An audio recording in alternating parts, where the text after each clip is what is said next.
That was a rerun. Ladies and gentlemen, boys and girls, and everyone in between, welcome to the Everything and Nothing Show. I'm just one of your hosts with the mostest, the sleep-deprived parent, Clayton Kisco, and I'm accompanied, of course, by the rest of the Maelstrom Gamers. That's right. And on this podcast today, episode 34, not 44 and a half, mind you, it's and 34, we have the Heartthrob, Mr. A.K.A. Rock Tootsie Avelino. Roll. That's right, baby. A.K.A. Tootsie Roll right here. A.K.A. Tootsie Roll. He's I don't with know where us it on... came from. Wait. First wanted me to tell you, I'm the Tootsie Roll, baby. There's something to that. There is a TV show.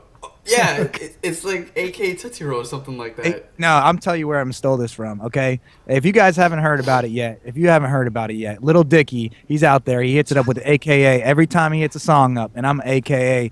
Oh, I already said it, but it's in my mind. Frosty Hands. It's AKA. Frosty Hands. Just like that, Frosty Hands. All right, if you don't know Little Dicky, you should definitely YouTube him, especially his Save That Money song. It's absolutely hysterical because it actually documents him trying to... What he's capable of doing, what he does is basically, it's a song about saving money, and he goes around LA finding ways to make a rap video without spending a dime, and he does That's what I do. And he like everything from getting like Little T-Pain to using like people on his music videos to like get that rap music video thing. Like he just makes... I'm doing a horrible job explaining this. He goes to like this old woman, uses the mansion, like everything is used for free and it's hysterical. And cars, he goes to the Lamborghini place. He's like, hey, can you just borrow the Lamborghini for a little bit? Everybody's apprehensive at first, but eventually like he gets it because he's just persistent. It's really funny, so check it out. AKA Frosty Hands, AKA Mr. Beanie, AKA Heartthrob. Yes. AKA Smooth Jazz in your ear. Smooth Jazz. There you go. And that voice that you're hearing is a man who is actually going to be able to take off his mask in the next episode, in episode 35, because we hit our $40 mark.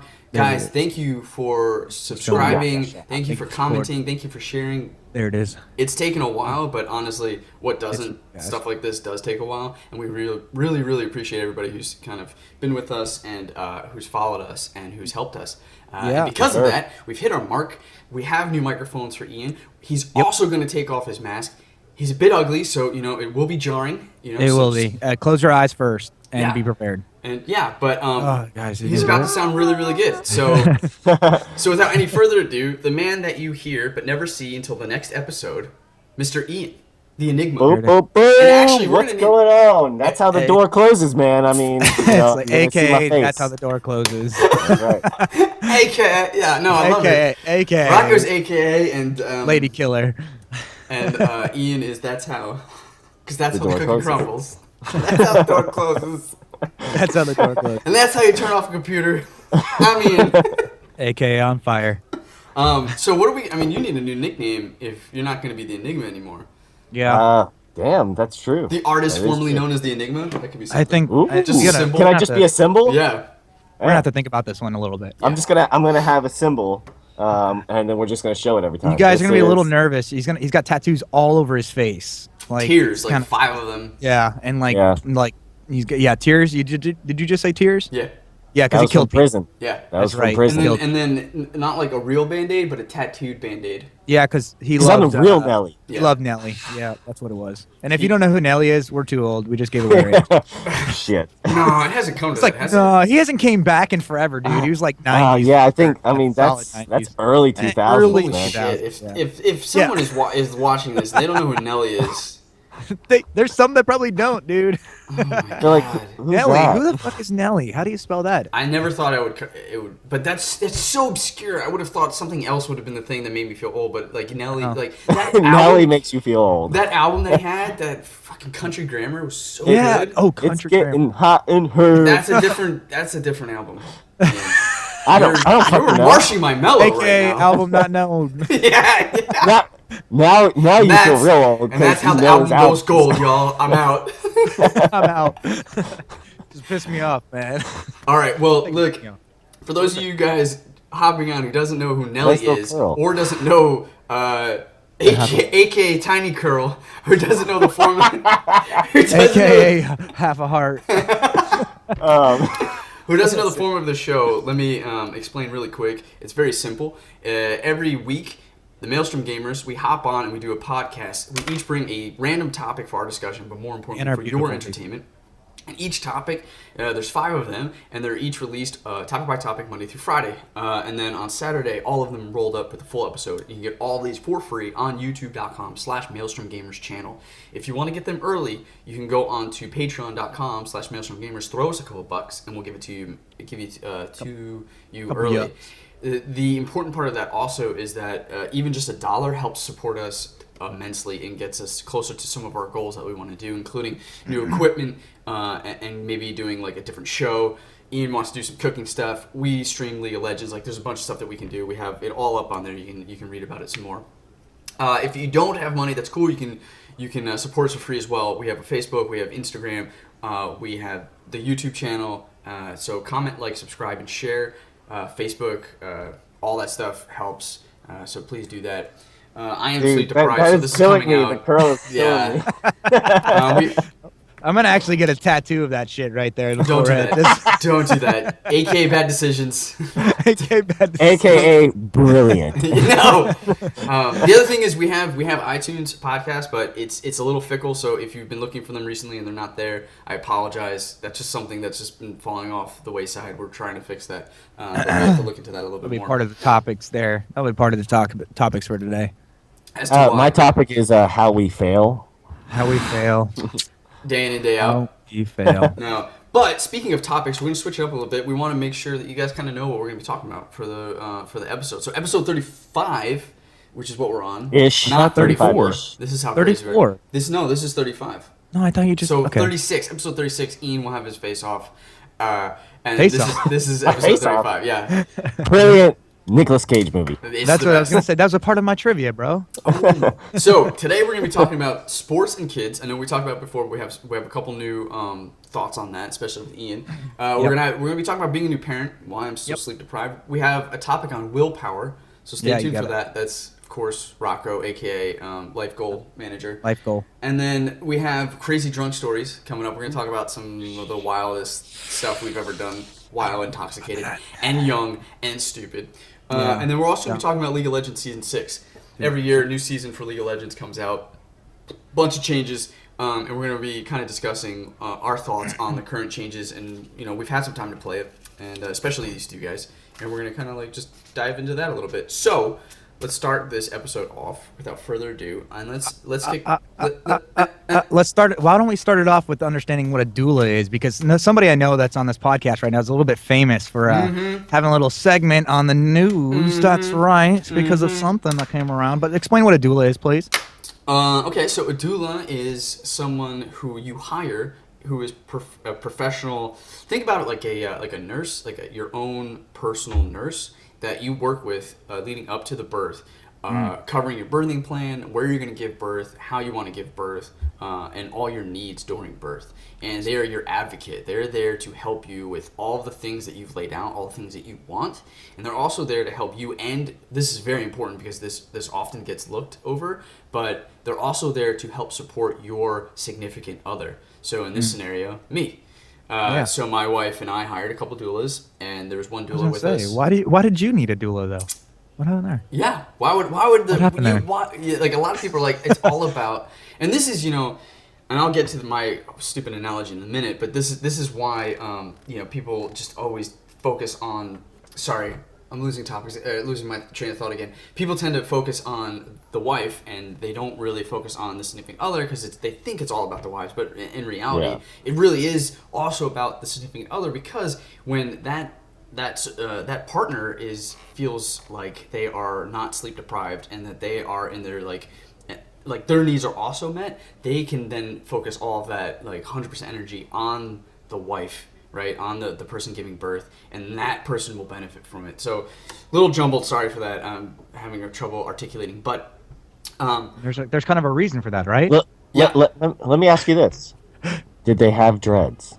No, they didn't have dreads. So doulas are often associated with midwifery, but you don't need a doula. Like a doula you can have a doctor in a hospital birth, a very traditional birth, with or a C-section, whatever, and you can have a doula there because they're there pre, during, and post. So they're there to help you create a birthing plan and make sure that when you're in the hospital or when you're at home, wherever you're giving birth, that your needs are met. So, if nurses come in and they're like, hey, look, we need to do this, that, and the other thing. We're looking at this, that, and the other thing, and these are your options.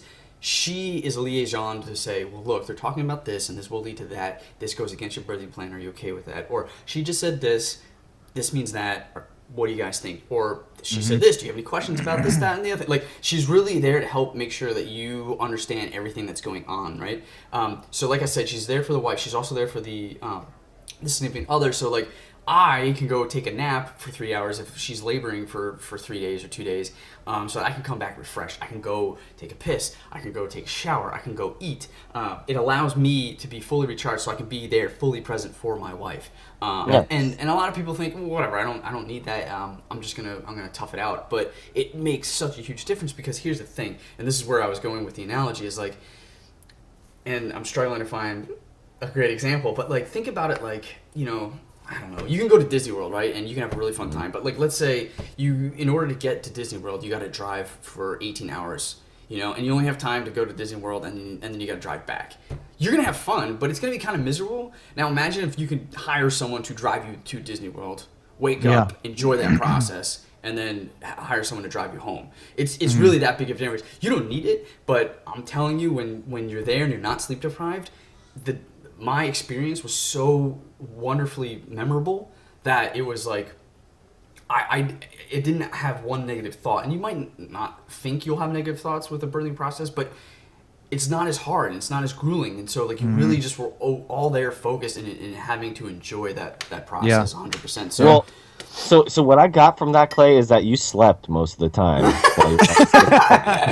No, I didn't. You slept in the car. I didn't, but like in our birthing. I'm kidding. No, I totally hear you. But our birthing plan was thrown completely out the window because my wife had preeclampsia. So she gave birth 6 weeks early, and it was very scary because she was on magnesium, which is to say she was on a certain type of chemical that made her very, very drowsy, full of headaches. She was bloated. Just birthing was very different, and it took 4 days. And so I was very and so I was sleep deprived. We had the doula come in, tons of stuff that were going on that we didn't expect, or information being thrown at us, and the doula was like, look, try the blah blah. But I was also learning from the doula. Like, she knew what was happening in a lot of cases. It was like, run and get ice, run in and ask for this, run in and grab that. And I was like, okay, cool. I need to go do this. I need to go do that. Like, I'll follow her lead. Different massages, techniques. Like, and there was someone on call constantly. So, 24/7, we had someone there with us, and I was able to sleep, and then wake up and help. That's help awesome. to the bathroom, help get a nurse, all this stuff. That's the birthing process. Now that you're kind of like, what now? You're about he was born in February 2nd. Am I right? When was it? January 14th. No, sorry, January. Okay, He's in the February NICU. 2nd. February 2nd is when he came home, or February 6th. Yeah, it's around there. When Like February 4th, he came home. Gotcha. So you've been a dad for about 2 months now. What is that early stage of childhood like, man? What does that feel like? It feels pretty awesome. Yeah. But I will say that I am very sleep deprived. I get about an hour of sleep at a time. He's a preemie. Okay. And he's dealing with just like gas and colicky. Are they colic? I don't think I would say colicky, because colicky is but he's definitely his digestive system is just not mature enough, and this happens with a lot of preemies, is they just grunt all the time, and he could be dealing with some reflux. So when you lay him down, he'll like sleep for an hour, and then he wakes up, and it's just it's like, I'll crack up because it's pretty funny. He'll grunt, like he will like hunker down, like he'll just go, and he'll be like, and he'll cry a little bit, and then more farts will come out, and that lasts for about an hour or so. And depending how much he ate, he'll either go back to bed, or he'll be up and hungry again. And you're like, dude. Gotcha. So, and then the only remedy really is to hold him. Yeah. We just bought a pack and play, so I've heard really great things for preemies about the pack and play, because it's like a vibration or rock and play or whatever. Gotcha. So hopefully that will help. But hours at a time, and then Sarah and I do in shifts. I am doing so with a preemie. He's not even a newborn yet. He's still only 39 weeks. So a lot of people are like, oh yeah, the newborn process only lasts for a while. Don't worry about it. It's like, well, we've actually had the newborn process for a month and a half now. So Yeah. think about like, and I know Rocco, you have been a parent, and Yeah. you know the last time I don't know, Mahela must be like what 2 years, 3 years? No, she's about almost a year and kind of getting towards a year and a half right now. Yeah, Yeah, yeah. yeah. Okay, so it might be Because you kind of had fresh her with right you. before my wedding, Yep. right? Yep. Yeah. Mm-hmm. So that Honestly, newborn man, process was like a month. I don't know if I have similar stories or not, but man, my those initial stages were really difficult for me, Dude. me and my wife too, man. Like It's we had a colicky baby. Our oh first guy, Oh. LJ, was colicky, and it was like he just you know it was tough. It was so tough because like you said, we had maybe an hour in between each sleep kind of deal going on. We had to take shifts as well, where it was okay. like I've got this shift just so you can get some sleep, and I took my shift out in the living room while she slept in the bedroom. That's just exactly so what we did. yeah, this way it was like no sound, nothing's going to interrupt your sleep. You're going to be able to actually get some solid sleep because if we don't, like we were going crazy. I mean, I'm not a big crier by any means, but I cried more in my life in that 3 months of having our baby from until Oh, he was three Rocker, months man. old than anything because we had sat down saying am I even capable of this? Like, like I don't like I love him so much, but like this is so difficult because that sleep deprivation is no It's joke. real, Like dude. it It is becomes real. everything becomes stressful. Everything becomes kind of like crazy and intertwined. You like don't know what's going on, and you want to take care of your kid the best that you can. You don't know if you're doing something right, wrong, and adjusting to all that change is the biggest part. I Yeah. felt like for me as a newborn, like as a new father, that change was dramatic. It was like going from being able to play video games at any time I want, get up and go out to Steak and Shake at fucking 12, and that's cool. Doesn't matter. I could. Oh, you wanted to go out to the club or the bar, and we want to just grab a drink real quick and come back in. Cool, we can do that too. Yeah. Or a friend just hit us up. You want to go hang out at a friend's house? That all changed. Which was a big thing, but what was the biggest thing was that even in our house, those regular routines changed too. Oh yeah. It wasn't being able to just do what we wanted to do. Now it was just like it was fully catering around to the baby because the baby's so new, the baby's so Yeah. It's a dependent lot upon, of attention. and when they got colic or some type of other issue, a preemie, like you said, you're going for, already been doing it for 2 months, a month and a half. Haven't even gotten to the newborn stage yet, I know, dude, like it's killing holy me. crap. I was thinking about that just earlier today. I was taking a shower. I was like, man, you know what, Clay hasn't, like I said, the first 3 months of my life with the baby was a tough situation, but he's got that 3 months plus a month and a half. Like that's no joke. Yeah. Like he's gonna have Because some, like I'm reading everything about. They're like, oh yeah, the grunts last like 2 months, and it's like, that's 3.5 months adjusted for me. I'm like, fuck, dude, 3 months. How did you do this with work? Like being sleep deprived. Like It was honestly, I'm in a fortunate situation, okay, because my work is like I'm capable of making a good amount of money in a very short period of time, yeah, which allows me to have kind of breaks in work. So I don't have something where I own my own company where I can kind of make my own schedule, which is a big deal for when we had our baby because I was able to take a good break yeah. to be able to help take care of the baby. And in fact, actually, I was doing a lot of the taking care of the baby because my wife was in school, finishing up her nursing school at the time. Oh, right. So she had to go to school probably 4 or 5 days out of the week, and I was doing the father thing pretty much a lot. Yeah. Let's just say. So it was good not having the job thing, but the other part was just that it was all brand new to me. Some things that I would say is this. I have a daughter and I have a son now, and it looks just to me with the relationships that I'm seeing right now that the females tends to have kind of a more of like a nurturing side, like naturally. Oh, yeah. Or that, my son didn't really have a nurturing side, didn't really care to get hugged, was indifferent to all this love and stuff, where my little girl's just like, yo, give me a big old hug, or give me a kiss, or like, and she knows how to do this whole thing. She grabs her baby doll, and she holds it, and she's like I said, she's not even a year and a half yet. You know what I mean? It's like, wow, that's different, I've heard that from a bunch of different people. We have friends, obviously. We have a bunch of friends who have kids. We're just in that stage of life. And they say that. They're like, boys are just different. Boys just like grab stuff and start smashing. Yeah. Whereas girls are like a lot more. It was just different, So it was like being that guy that's like I'm not really the nurturing type either. So it was like I had to kind of do a lot of changing, you know what I mean, and like and adjusting, and it was not the easiest by any means, and that's why I have a lot of respect, for people that want to go out there and they want to become parents and stuff like that, and they're working the hardest to do the best that they can. I have a lot of respect for that because it takes a lot, and I also have a lot of respect for well, not a lot of respect. It's like I have, it's a, it's a, I'm losing my words here, but it's very, very, very important, let's just say, to make sure that you know you want to have a kid before you have a kid, which is why I Right. have a lot of respect for those individuals that say, I'm not prepared to have a kid yet, and I'm not going to have it yet. Yeah. Because it's like, They're good. responsible. And not that that's the way that I felt. I felt ready to have a kid. And even feeling ready to have a kid, You're and not wanting ready. to have a kid, I still wasn't ready to have kids. You know, Yeah, dude. like, Well, and I was trying my best and trying my hardest, and still, you Uh-huh. know,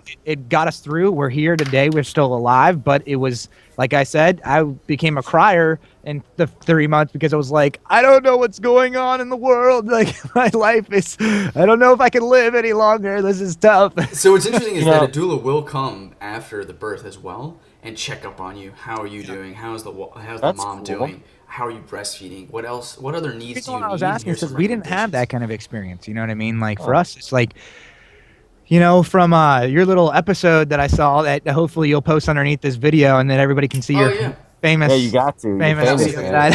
that we wanted to do, we did actually do a lot of the stuff that you guys said you were going to do. We didn't have the, you know, a preemie, so we didn't have the unexpected kind of situation that occurred for you guys. We got to be able to do the candle, the nice lighting, the nice mood setting, all that kind of deal. We took our, you know, classes, classes. We even did some like hypnosis. Not took any, we didn't take any classes on it, but we did some I forget what it's called now, but like pregnancy hypnosis stuff where it's like they just listen to really calming music to get themselves to a really relaxing place. We did a lot of that. And it, you know, you have a really good point because it is really stressful for the significant other too. You know, I was there for my wife 100% the best that I possibly could be, but it was difficult for me too because I was just as sleep deprived because I was going to make sure that I was up, she's up, you know. Exactly. And I got 2 hours of sleep, and she was, you know, we weren't in for 4 days of labor, but we were definitely in for 2 days of labor, and that was a rough thing because it was like, because once the baby's born, you're like, all I want to do is be around the baby, and then you're like, holy crap, I have had no sleep in the Yeah. past 3 days. So could you imagine, like, I mean, again, it's like, okay, you can either be completely sleep deprived and probably forget a couple of those moments with your kid, or you Yeah. can hire someone to make sure that, like, someone's always there for your wife. You can Yeah. sleep, and then you can, like, see your kid for the first time and just be so fresh and just. I remember we It's felt kind of pretty like having bad. 2 of you then. Yeah, Like, oh, I mean, God, that's exactly it. Yeah. That's awesome. That's except pretty cool. except the second version of you is a lot smarter and Yeah. knows a lot more. Yeah, exactly. A lot more like informed and knowledgeable on the situation that's going down. You know. Exactly. Well, and I was gonna say, one of my great friends, Matt, he has 3 children now, and Yeah. when he had his first daughter, we were, man, I have to say around 22, maybe 21. Yeah. And I actually lived with him for a while he had his daughter. Oh, cool. And before I actually moved in with him, we lived together for a while. Then I lived with an ex, and then I moved back in with him. So long story short, his daughter was colic, and I went over there to hang out with him a few times, and I just couldn't even be there. Like Yeah. after 25 minutes, Starting and to his kinda daughter stress, was huh? screaming, and just, Yeah. and I was like, bro, I gotta go. And Yeah. he's like, don't go, don't go. Holding on to any little Yeah. threat they can. And I'd be like, okay. So I'd sit there and I'd hang out with him for like an hour or two. And I mean, that I just don't know how. And I can understand your point of view, Rocco, of just being like, can I even do this? And I mean, I only got to do it for what, an hour, and it's not even my kid. No, well, I will say this is that we've had a couple people come over now, and some of them do have kids, like babies, newborn babies. And when it is not your kid crying, it is an absolutely completely different feeling than Yeah. your kid Yeah. crying. It's Yeah, yeah, so yeah. weird, but like, just for example, both of them were crying here, and one of them I was like, I can't even really. This is crazy. But when my kid cries, I'm like, I'm okay. It's like, it's my kid. It's weird. Yeah. It's a weird It's thing. I don't really Yeah. know what to equate that to, but like, it's just different. It's just so different. You're not nearly as like stressed, or I Yeah. mean, you are. Don't get me wrong. But it's different. It's so different. yeah, Yeah. exactly. And see, Yeah. I don't even have kids yet, but I mean, I would say, Rocco, that I'm in that stage because I made a choice. You know, I always said that I was not going to have a kid until I'm at least 30. I just turned 30. My wife and I have been talking about it, but we're going through a lot of different changes right now of Yeah. work and possibly where we're going to be living. So Yeah. we kind of just put that on like a brief hold while we get that Yeah. all figured out. But See, and that I have respect for those those individuals that can make those kind of decisions though, because I've seen so many that just boom, there's a baby, and they're like, well, what the fuck, like. Yes. And so that's what we decided, and we're taking the measures of making that not happen yet. So I just haven't been laid in a long time. I'm kidding. I'm joking. I'm joking.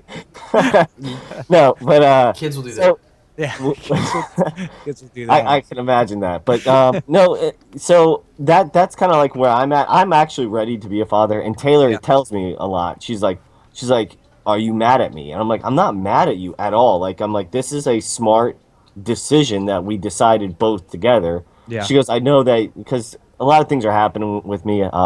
I told her that I wanted to have a child before anything happened to my parents because I want my child to experience that. Yeah. So and she's like, "Well, I hope you're not mad at me because she's about to start a new job and we could be moving." So that's kind of how that's going, and I'm definitely ready. I see like, a bunch of my friends having kids. Clay, of course, Rock already has kids. So I don't know. I'm 30 and I'm ready, kind of thing. Yeah, I gotcha.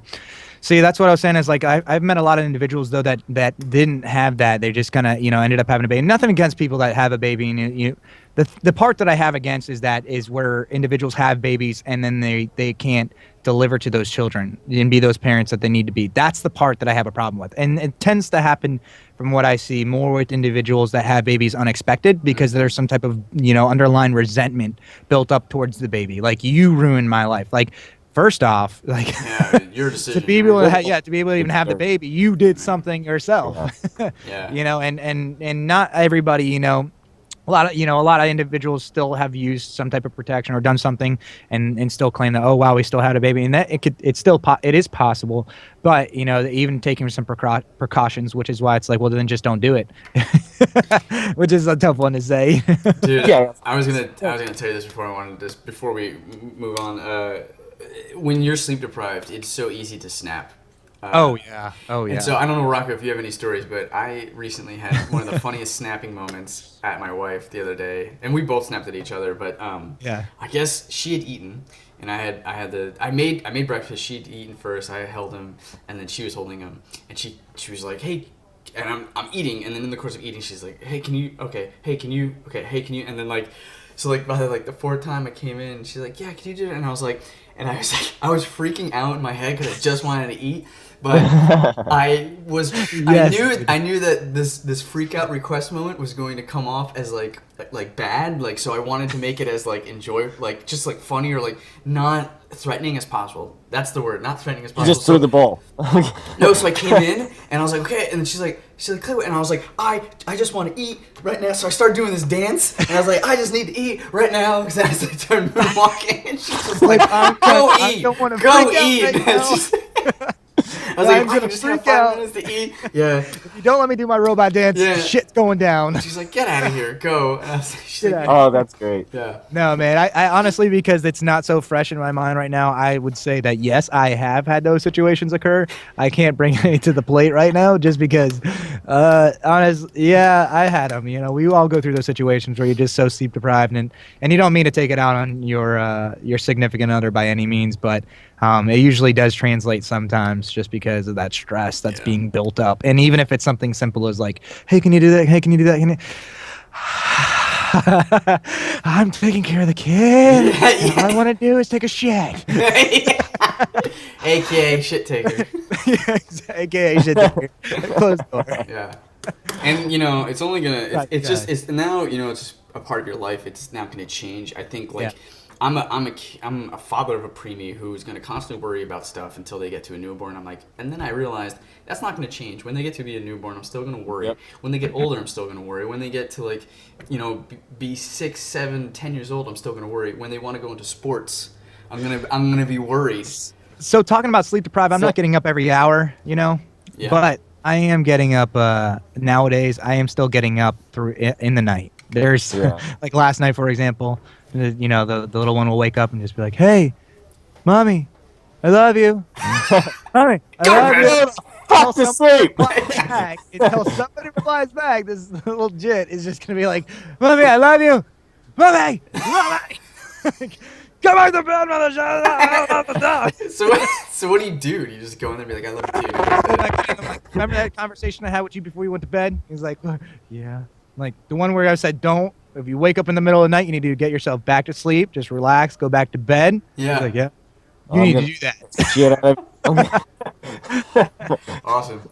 No, hey, but so you- speaking of sports there, Clay, what do you think about your son when he comes home and says, hey, Dad, I want to play football? I'm gonna say, here are your options. You can be a quarterback, a kicker, or a long snapper. There you go.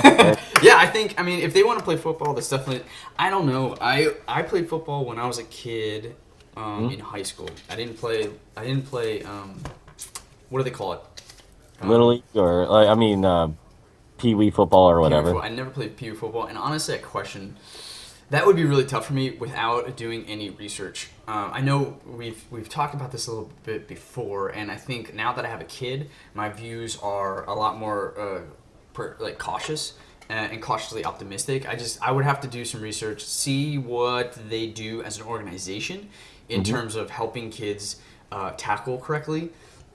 Actually, if I remember correctly, they don't tackle in Pee Wee. Maybe they do. They do. do? Because, Okay. Rocco and I, we actually played football together. I started in third grade, But actually. this is years ago now. I don't know if they do tackling anymore. I'm not quite sure. I mean, I'm pretty sure I've seen like videos of friends posting their kids' football games and stuff. I Okay, mean, there's I mean, it might be going away from that. It's more flag football, but like, and in kids with sports, I think it's like my parents. They said, look, you're gonna do a sport. You can pick the sport, but you're gonna do a sport. Yeah. Because and I think it was really good, and I've touched on this before. It really brought like a base to me. It showed me values of listening to people and being a team player. I think it really it brought it all around of, hey, try to work through a certain goal with a group of people, having someone that's in charge and listening to them. It really kind of builds that base. Now, go ahead if you're gonna say something. I was just Sorry. gonna say that I'm compartmentalizing this topic into like three, I think, distinct things, and it's that I personally think I would want to talk about, which is, sports and their safety. Right. The idea that sports really help a child's development, and then how many sports. Okay. I'm Oh, curious yeah. about that. So go ahead, Ian. Yeah. I was hoping you might Yeah. maybe hit on those. Yeah, well, and I chose football. I played baseball one time, and it's really funny. My dad still cracks up about it. I played Little League baseball. You got hit and- by the ball, didn't you? Yeah, I got hit. I got hit in my. The thing is that if you look at my mom took the track of hits and everything like that. I was hitting the ball. I was doing everything, and then boom, I got hit in my shoulder blade. Oof. And it's like the first year they actually do pitching instead of on the tee, Off the tee ball kind of thing? Yeah. Yeah. So after that, I was struck out or I walked every time. Dude, Yeah. the same And, shit happened to me when I was a kid, dude. Yeah. I was like, the funny thing baseball's was- awesome. Bam! I'm done with baseball. And I when I got hit, it hurt a lot. I remember, and I went up to my dad. He was on the bench, and I was crying, and I was like, "Dad, I don't want to play baseball anymore." And he's like, "Okay." So, and then later on, we started talking a little bit further. I said, "You know what? There's just too much contact in baseball." I said, "I want to play football." No, And he goes, you did not say that. "Yeah," and he just looks at me like, "You fucking idiot!" Did I? He said, "Dumbass." But they good. signed me up for football, and I loved it ever since. Yeah. So. I wish. My regret is I wish I followed football more when I was a kid. It's actually interesting. I don't think I've ever told. Why is that a anybody regret, though? What makes you 'Cause feel like it's a regret? When I started playing football, I started late. I wanted to start earlier. I wish I Gotcha. was more into football as a kid. And the fact of the matter is, I just wasn't. But I think one thing that I don't think I've ever told my dad or I've told anybody, but like I remember actually having an opportunity to get into football. And because my dad was watching a Cowboys game, he was a Cowboys fan at the time, and I remember them like screwing up, and like I wanted I'm like 5 years old. I wanted so desperately to be a fan and be a part of this experience that I was like, no, and I slammed my hands on the table, we fumbled, and my dad, he was like, oh, what the hell's wrong? He got all mad at me. I was like, ugh. So I ran away, and and that was it. I never even tried to be a fan of football again. So it was weird. I don't blame him for that, but I think that experience, that me trying to be into football and then it just falling apart because I was just too aggressive, that I rejected it for so long. But I wish I could have actually been I wish I could have appreciated it, because I wanted to play it early on, because when I played it later on, I didn't know anything about it. What I was age really was terrible. It later on? What is later on? High school, freshman year. You know what I mean? Gotcha. I was I couldn't even really catch a ball. I didn't really know anything about routes or dude. I remember being called upon a play. This is how clueless I was freshman year. Yeah. They called me on a special teams play to stop them from running the ball into the end zone, and I was on the line, and I was like, "What am I doing?" And he's like, "Stop him from running into the end zone." I was like, "Okay." You know what I mean? Okay. Just What am I doing, stop guys? it. Yeah, I What am I was supposed to like, do here? What's wrong? What are we doing? Well, I'm glad we're on this topic, though, because I'm actually going through a situation right now currently with my little guy. He's 4.5 years old. And me and my wife haven't influenced my child in any way about what he's going to be when he wants to grow up. We just let him come up with the ideas. We just kind of nurture that, whatever that is. And earlier on, he was saying, paleontologist, because he learned what a paleontologist was when we were reading a book. So That's paleontologist, dinosaur bones, right? Yeah, dinosaur bones, yada, yada, yada. He goes, I want to be a paleontologist when I grow up. I'm like, that's oh, awesome. cool. All right. That's sweet. That's cool. Just because he's got an obsession with dinosaurs, like most of us did when we were probably boys, too, young boys. But then eventually he started saying, I want to be a scientist. We were like, a paleontologist is a scientist, you know what I mean, in their own little way. But right, so it's cool, And then he comes home one day from a grandparent's house, and he's like, I want to be a football player when I grow up. And I'm like, well, hold on, okay, because first off, we don't watch any football at my house. Not that I'm against football. We just don't have. I used my time doing other things nowadays, to be honest. The family environment takes a lot of time. I've lost my passion when it comes to watching the games. I prefer to play if I could before watching. Yeah. But it's not on our house, so it's not like he's introduced by anywhere else besides this grandparent's house. And this grandparent is a super fanatic kind of thing. Can I guess who that grandparent is?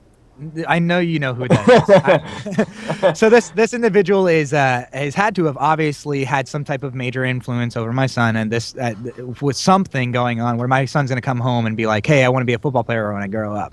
And knowing my son right now, at least where he's at right now in his life, he would hate football. He would not want to be in a contact sport whatsoever where he's getting hit by somebody. And in fact, I was the same kind of individual when I first started football too. I was the guy that wanted all these super, pads, all these different things you had to get. Where's my back pad? Where's my neck pad? Where's my this pad? I wanted it all because I was like, I really don't like this. And after my first year, I was kind of like midway through my first year, I was saying, I don't really want to play this anymore. I don't really like it. And it took me like 3-4 years before I started actually really genuinely enjoying playing the sport of football. Right. Right. Now, it did take this, who is a grandparent now, individual to keep me going and going and going and going because they were obviously so obsessed with this sport. But one thing that's frustrating me is, like I said, me and my wife, who are the parents of this child, are not influencing him in any way or direction of what he wants to be when he gets older. I dislike that the grandparent was doing that, especially when it comes to a sport, especially like football, because we're talking about safety for real quick. This is the topic I'm going to.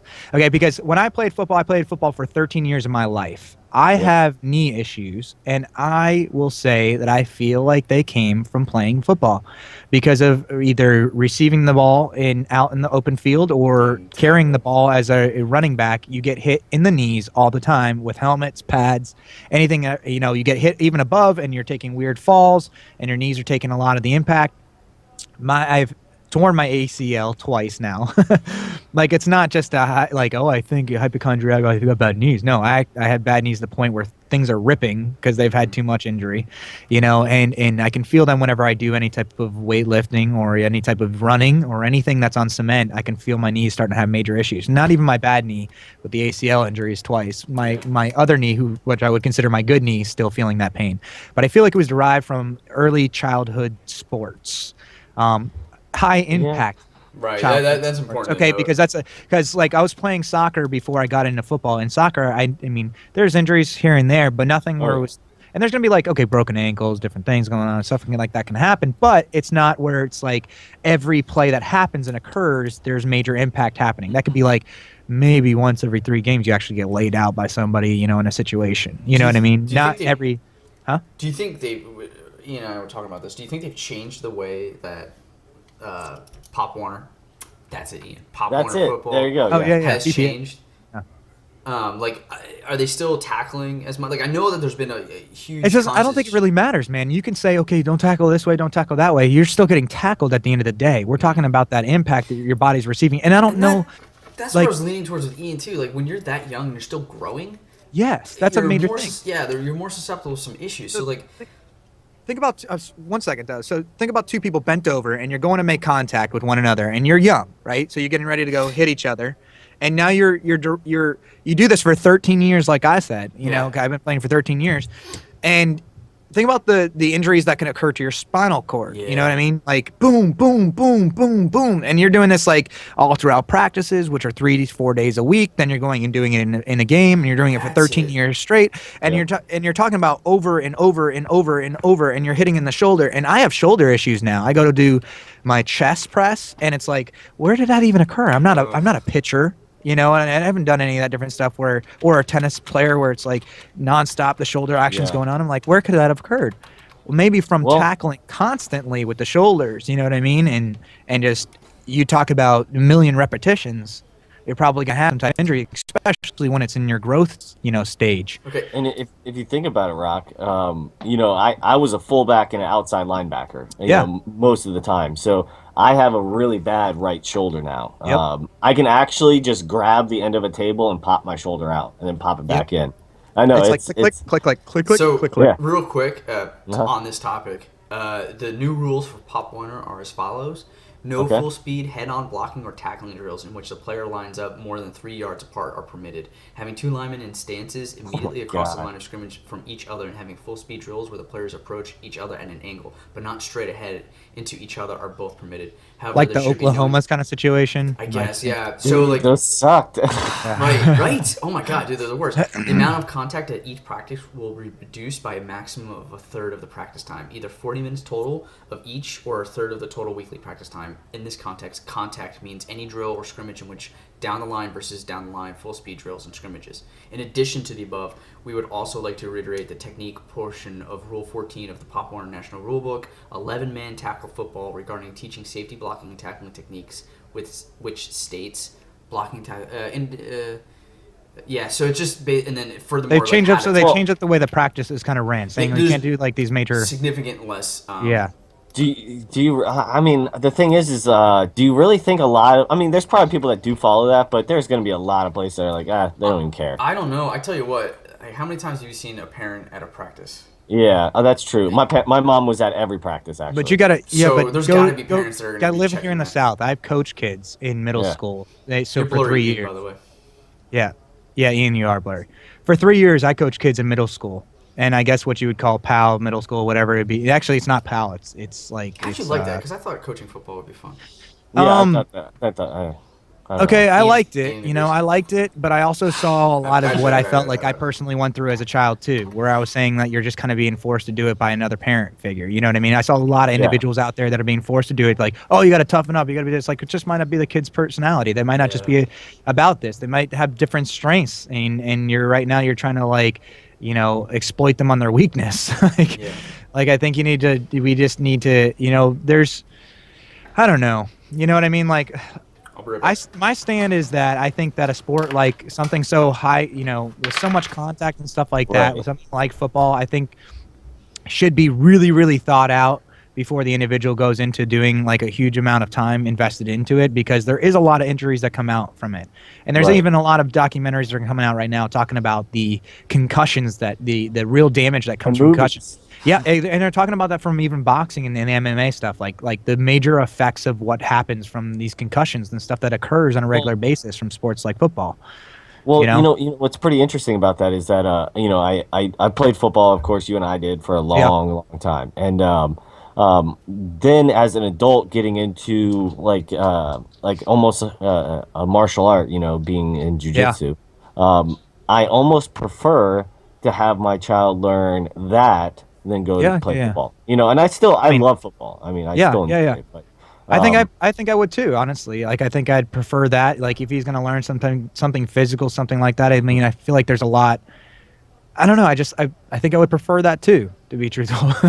I mean, and You know? not only are you physically active, and I think that's one of the big things as a child. I mean, a lot of kids, my Yeah. nephew, I love my nephews and nieces to death, but my nephew Michael, I mean, he just plays video games all day, Yeah. and I mean, I love video Yeah. games, as we all know, Yeah. we all Exactly. do, but my parents still said, "Hey, you have to go do this," and I almost looked at like football as when I was younger as like a job. Like that's Yeah. my job. I have to go do that. Well, Uh, see, here's a different take that I'm taking out, being a parent right now is that it's like, yeah, we do want to have him being able to do something physical and get out there and to explore mhm. himself because he won't know if we don't get him out there. You know what I mean? Plus, you get friends. Like, I mean, Yeah. you meet a lot of people, and you get that camaraderie, I guess. Yeah, exact. That's true.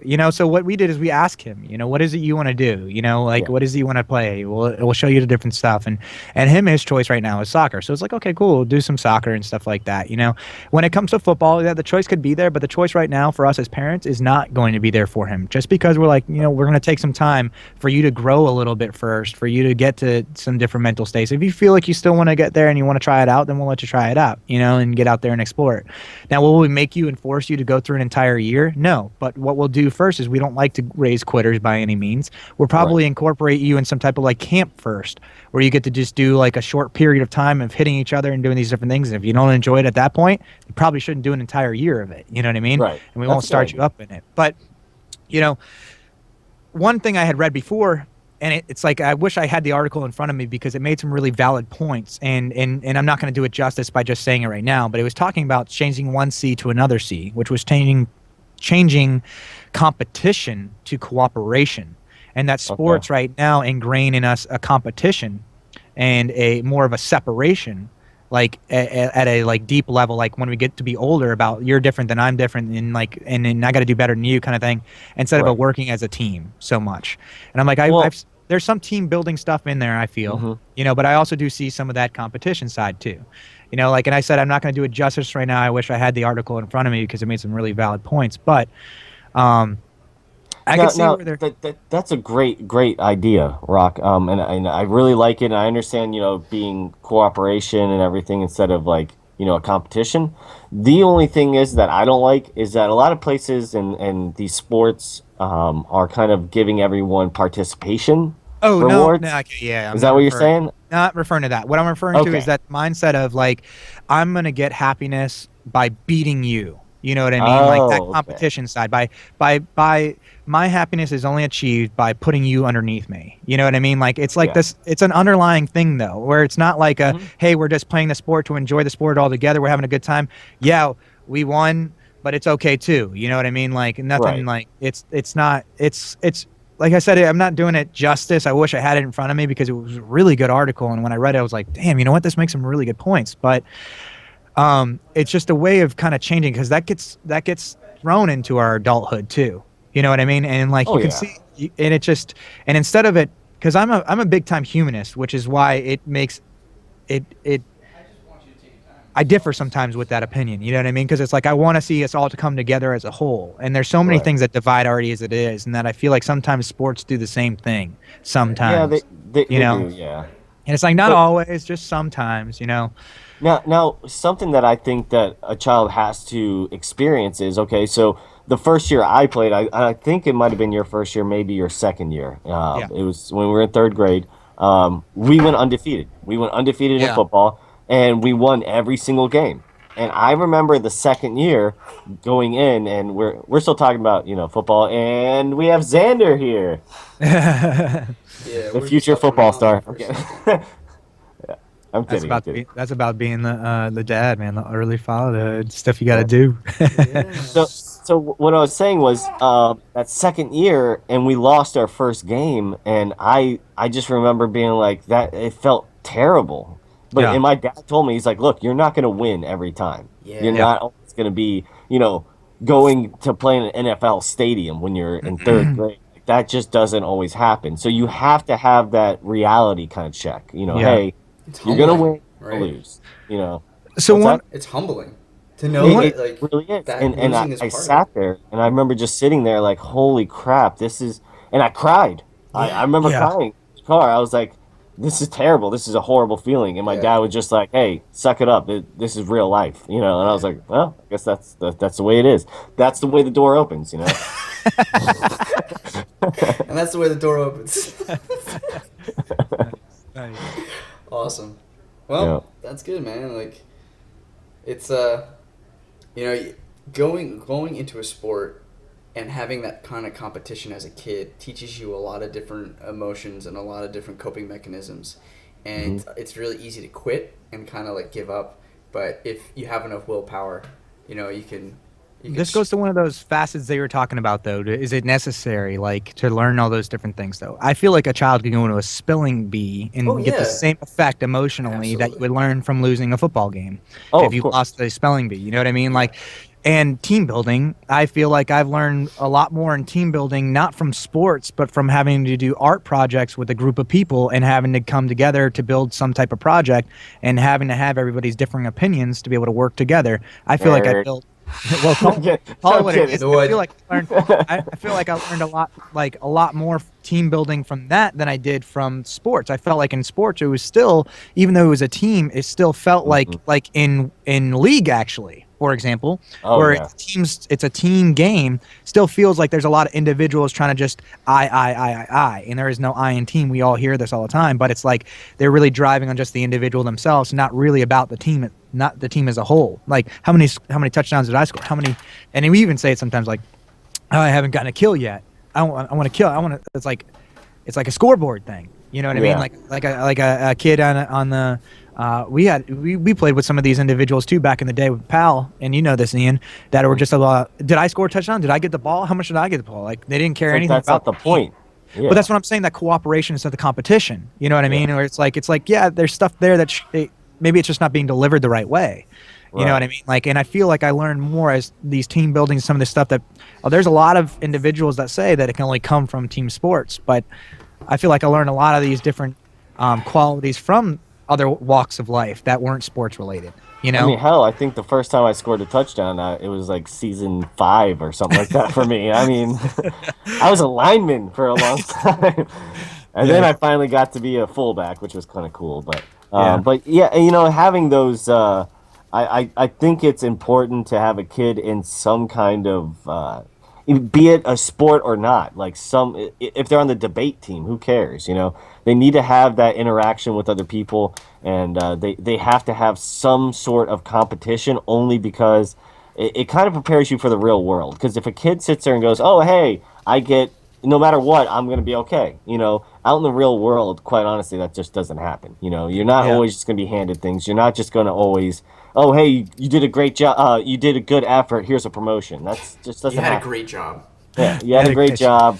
So we were just talking about like that kind of like what you can learn, and I agree with you, Rocco. It doesn't have to be a contact sport to learn these Right. things. But speaking of all the things that you learn, including willpower, I know Rocco, you were talking Oh a yeah, little bit yeah. about. So right now, I mean, willpower is I would say it's not one of my strongest qualities. It's something that I feel like, probably a lot of us have to develop over time. It's just like anything else, you know what I mean? You can get better and better and better at it. And it's all willpower is really, I feel like, developed by decisions in the moments. Right. So, right now I'm working on my willpower and I'm working it through working out.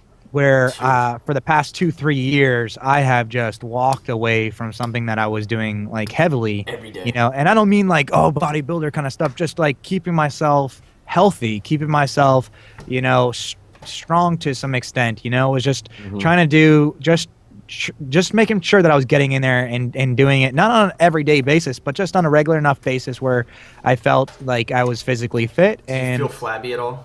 Like, are you getting love handles at all? to not love handles, but I'll tell you what, I don't have a six pack, and I've Mhm. always had a six pack my entire life. Where right now I've got, my lower abs are what I have to work on the most right now, and it's like that for me. because even my wife said, and even I'm just smaller. Like so I'm normally at 162. Lately, I've been at 155, 153. And that for me is just kind of like my arms aren't as big, my shoulders aren't as defined. Things are like, and I'm really tough on myself when it comes to physically. It's not like I'm like, I oh, I think gotta look like everyone this. is, But I'm honestly. tough on myself as in like I've always been athletic. Like I said, 13 years of football, this and that. I did Hmm. college lacrosse, did soccer, all these different things. It's like, you know, I love to be athletic. For me, it's like it's a big joy to be able to go outside and to run around with my kid and play soccer and stuff like that. I don't have to be amazing. I don't have to be a pro at it. I just want to be able to do it and not be like Right. like huffing and puffing it. Yeah. Or I have to make an excuse. My knee, my knee, my knee. It's like I'm tired of that. I'm done with that. So it's taken a lot of willpower for me to be like, let me change this up 2, 3 years. I'm not doing a certain thing. It's not like it takes a lot of fuel to get that fire back up and going. Dude, the hardest thing about working out is starting the workout. Yeah. Right. Keep maintaining it is actually easier, I think, than starting it up. But then Yeah. finding that routine, that has been my struggle for the past 3 years, is finding a routine that works. And because my routine has changed so Yeah. often Yeah. the last 3 years, I mean, Sarah and I lived together, got married, moved states, moved to change jobs, now have a kid. Yeah. Like, nothing is consistent. And just like, Well, when I work out has changed so much, and how I work out with how long has changed so much. Yeah. and it's totally true. I mean, and willpower is a very big thing. Like I always thought that I had very weak willpower until I actually quit something that is a highly addictive thing. Heroin. I'm kidding. I'm joking. I um, love how he goes dark so fast. And that's it, how it, the needle gets put in. That's where the door opens. Or whatever. I used to smoke cigarettes, and you know what's really funny is when I was younger, my dad smoked cigarettes, and I absolutely hated that, and I would beg him to stop all the time. He ended up stopping a long time, like years and years later when I was in my 20s, but it's kind of biting him in the ass today. But uh, I ended up started smoking cigarettes when I was 19 years old, and I was a cook at a restaurant, and that was the only break you got. And I'm sitting there busting my ass in a restaurant, and after the rush, everyone's going outside smoking a cigarette, but I still have to work. And I'm like, wait, that doesn't make sense. Can I go just sit down for a minute? They're like, no. But everyone else is sitting down. So I started just having the cigarette in my hands. Then everyone started complaining, he's just sitting out there. So I started smoking. That's how I actually started smoking. And Wow. yeah, Just the peer pressure. and then about I would say 4 or 5 years of smoking, I actually just one day I was like, this is just terrible. I'm gonna stop. And I literally Yeah. that day I stopped. That's Nice. And that's when I realized I was like, man, I can actually do that stuff without any like patches, gums, all that kind of crazy shit. I just said, hey, I'm done. I don't want to do this. This isn't good for me. So I think willpower, like people have it in them, and then it's just getting into that routine because I sat there and told myself, hey, if I just stop and every time I'm thinking about having a cigarette, I just go get a glass of water. So that's kind Yeah. of like my little willpower is whenever I have like this addiction or something like that, I'll just go get a glass of water and replace of what I was wanting to do. right. Yeah, it's So, about that decision making. Like I was saying, like in that moment, like you're okay right mhm, here. I'm deciding and figuring out, do I want to do this or not? And you can either go left or right. I love those books where it's like you can choose the direction you want to kind of go. You right. know what I mean? It's like, and you never know. Like, it's the same thing within life. You can make that choice. You can say, hey, am I gonna feed this? Like, oh, what is the movie? Tomorrow World. It's like there's always two wolves. You can feed this wolf or that wolf. What wolf are you gonna feed at the end of the day? You know what I Right. mean? Like, where's gonna get you going? And that's where with the workout thing or the stop of smoking, it's like it can be so easy. People have plenty of other addictions, like constantly have to eat. You know what I mean? Like, Right. and for some reason they have this like major addiction to stuff in their face. Well, It's like, Yeah. oh yeah, yeah. And you know what's pretty interesting? I don't know if you know this, Clay, but I got Steven into this and now Richard, two other oh guys yeah, that yeah, yeah. part of the Maelstrom Gamers here. When we play League of Legends, every time you die, you have to do a set. You have to either do squats, Oh, push-ups, or curls. I Like love you have it. yeah. So we've been doing that lately, and I don't think Steven really worked out much. And after the first night, the second day, I texted him. I said, "Hey, how you feeling?" He's like, my legs are on fire, and it's Dude, just like That's awesome. just hey, and I said we're gonna find out who's the worst gamer because they're They'll be the biggest, strongest dude. yeah. So it's pretty interesting. I think Rocco is starting to kind of get into it with us a little bit, but I know he's been working out just by himself. So Yeah. it that just doing that little bit of change, eventually you don't even need the game to work out. Yeah, You see, just start actually, working out. talking about that, you guys have been doing a lot of the push-ups and stuff like that. What I'm going to be Right. doing different is, I was thinking about this today. Actually, was I have these resistant bands, and my major issue right now is, like I was saying earlier about getting out there and running with my kid, is that my ACL, that front part of your knee, Mm-hmm.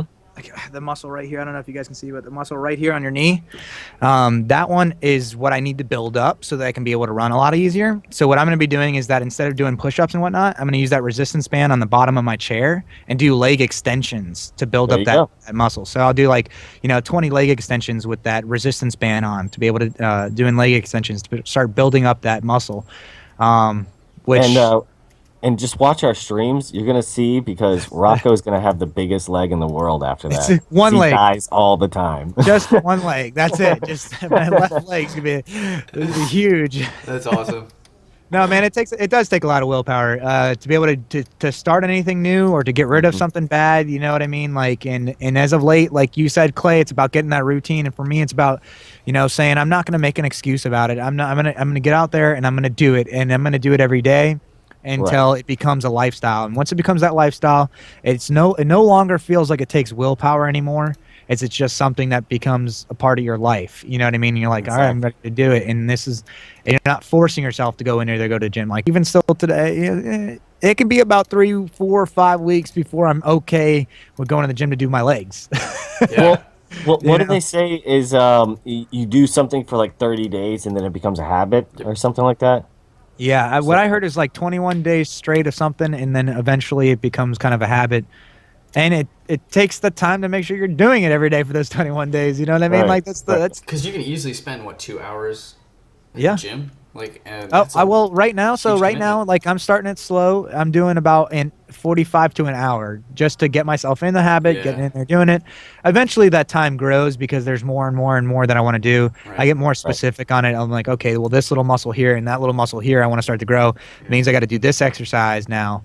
And when I get to that point, yeah, they extend a little bit longer. Now, like we were talking about having kids, that changes things. And I hadn't realized it until you had said that point, Clay, is because like I had just mentioned, I hadn't been in the gym for 3 years. Well, what happened 3 years ago? So I was having kids, and that got, and it's easy to let things become excuses in life. Children shouldn't be excuses either. You should still be able to do the things you want to do. Like it becomes difficult, it becomes hard, but there's still the ability to get around to be able to do it if you really want it and want to achieve it, So Well- that might mean you have to be sleep deprived and get up like for 45 minutes earlier then. Right. Yeah. Ain't even think about that's that. difficult. That time management that you're talking about. What I started doing a few weeks ago is that when I get home from work, I go instantly into my bedroom and I get on my workout clothes, excuse me, and I go and run a mile just Yeah. right after work. And I'm like, okay, what's that few minutes of just running that mile compared to getting home and logging on League real quick or something? You Yeah. know? Like it's going to be a major difference to me and health wise compared to what I'm going to play a video game or I'm going to go do something. Yeah. So, and I sit there, I'm like, okay, well, I'm going to still play the games. It's not like I'm going to take out the whole night. It's just a quick 30-minute workout of doing a mile and like some other- Willpower and priorities, man. You can make that choice to say, hey, you know what? Fuck it, that run. I'm gonna just go play that game. Yeah. You know Right. what I mean? Like it's the same as fuck that, man. I'm gonna go grab that cigarette and smoke it. Right. It's just And I it's a felt bad, but because I put you on the back burner, Rocco. But I was like, you know what? Fuck it. I gotta do this run real quick. oh for playing. Yeah, yeah. No, So- man. Like I would say, we spent a lot of time, wasted time on video games and stuff like that. Where I was thinking about it last night. I was like, man, I spent a lot of time on these games, like every Oh, yeah. day. Where had I taken that time to go do something different and invested that time constantly into that other thing, I would probably be a professional right now at whatever that is. Yeah. You know what I But- mean? Like, My train of thought on that is that I replace video games with like watching TV and stuff. I don't watch TV. I don't do Yeah. any of Dude, that neither do stuff. I. no, Yeah, so It's I'd on the rather background at best. Yeah, Yeah. I'd rather just, be interactive. And I think that it kind of works out my brain because you have to sit there and problem solve and like you're constantly trying to figure something out instead of just sitting there being, just watching TV. And That's I'll my, go to the point always of there's a balance in things. When we're doing oh, of 5 course. hours straight, that Yeah, that's when you it gets know, Yeah. like crazy. yeah, that's the only thing is what I'm saying. I mean, I get that, but then it's like, well, then was it not 5 hours of TV? Was it not 5 hours? What if it was 5 hours of studying? Whatever it is you're doing right now for work, extra stuff for it. Would you not walk into work if you had done a 1 week straight or 2 weeks straight of 5 hours every day of extra learning, not become a better, you know, I do that 8 hours a day. Fuck that. yeah. Well, you get my point. Yeah, Yeah. yeah, I got you. I got you. I know it's so easy to fall back into like, oh, I'm just gonna play this game instead. Like you come home from a long day at work, the last thing you want to do is push yourself even further. You just kind of want to Yeah. relax and unwind. If that means playing a game of League, for an hour like or two, like it might be the thing that like kind of saves you from insanity. Yeah, Um, agree. speaking of, And I'm fine with that. That's not a problem. That's not at all. The point where I was saying is just kind of like maybe if it's just like 5 hours deep, then then it's a problem. then it's maybe a little bit. Which is also a rabbit hole in itself, where you can like wake up on a Saturday and just play League for 5 hours. You're like, I was Okay. supposed to work out, I was supposed to clean, I was supposed to run errands. I didn't do any of that thing. But I got a fucking pentakill. Yeah, but I got the pentakill that I'm gonna forget about tomorrow. So speaking of League of Legends, I wanted to move on to season 6, and I had a lot of questions for you guys because you guys have been playing season 6 a lot. Yeah. How is it? Like, how is it different than season 5? What are your thoughts on it? Who are you guys playing these days? Like, Definitely watch the streams because we have our Where are the little streams label located? of. What's that? where are the streams located? They are on. Let's see, Clay. YouTube. Yeah. You can find it on there at our channel, which is youtube.com, the Maelstrom Gamers. There you go. Okay. But and we have a nice little episodes going of climbing that bronze ladder because I mean we're bronze pros here. So Yeah. And we're actually almost all of us are out right now. Almost. Yeah. I think we're all in like me and Steve are in bronze 1 right now. You guys are out. So it's like once we're done, we're out. No, we're just gonna be climbing that silver ladder now. that's right. That's I mean, right. I need to find a way to get placed. Season 6 is not my season. It was gonna be my season. It was gonna be It's my not my season. season. Maybe Nope. season 7. I'll actually like find out. It's still just started though. You got to think about it. That's It's just true. start. I can Yeah. get out of bronze. Maybe I could start bronze. Yeah. Yeah, you'll I- get out of I bronze, still have to do like the preliminary stuff. and you'll be Yeah. fine. So I've been doing a lot of Zach Jungle. I think I'm doing pretty well. I would leave that up to one of my co-players there, Rocco. I to would keep say, it- yeah, he's doing great, honestly. Like, Yeah. it's okay. So let me just speak about it so it doesn't sound so arrogant coming from you. Okay, thank you. Thank you. But okay, one of his big keys is the fact that obviously anybody that's out there in the community of League is that jungling is a very demanding job because if there's 3 lanes and they're all going to be requiring you, and if you're not helping assist one of those lanes, Where's my it's gank? the most terrible fucking jungle that exists. Okay, so one of Ian's pros is that playing Zach, he's got a lot of mobility and he is showing himself in every lane pretty much within a 2-minute span, which is kind of ridiculous for a jungle to be able to do because there's games where I don't even see the opponent's jungle come down lane like once, and Ian's taking some of that time, like we had said about taking that extra time on the aside to have strategized about some different routes that would be better and beneficial for the team. Yeah. And since applying those routes, he has made a dramatic difference in the jungle gameplay because he sets the opponent jungle behind a lot nowadays. And playing Zach has got some major CC.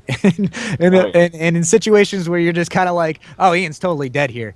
He pulls out and you're like, what the hell just happened? How did he get that triple kill? He's a freaking tank with globbiness. Like, how did he do this? And I'm not going to lie, like, he plays a mad Zach, dude. And if you're not seeing it, get out there on our stream because if you go and see it, you're going to be wanting him to kind of train you or tutor you up on how to play jungle.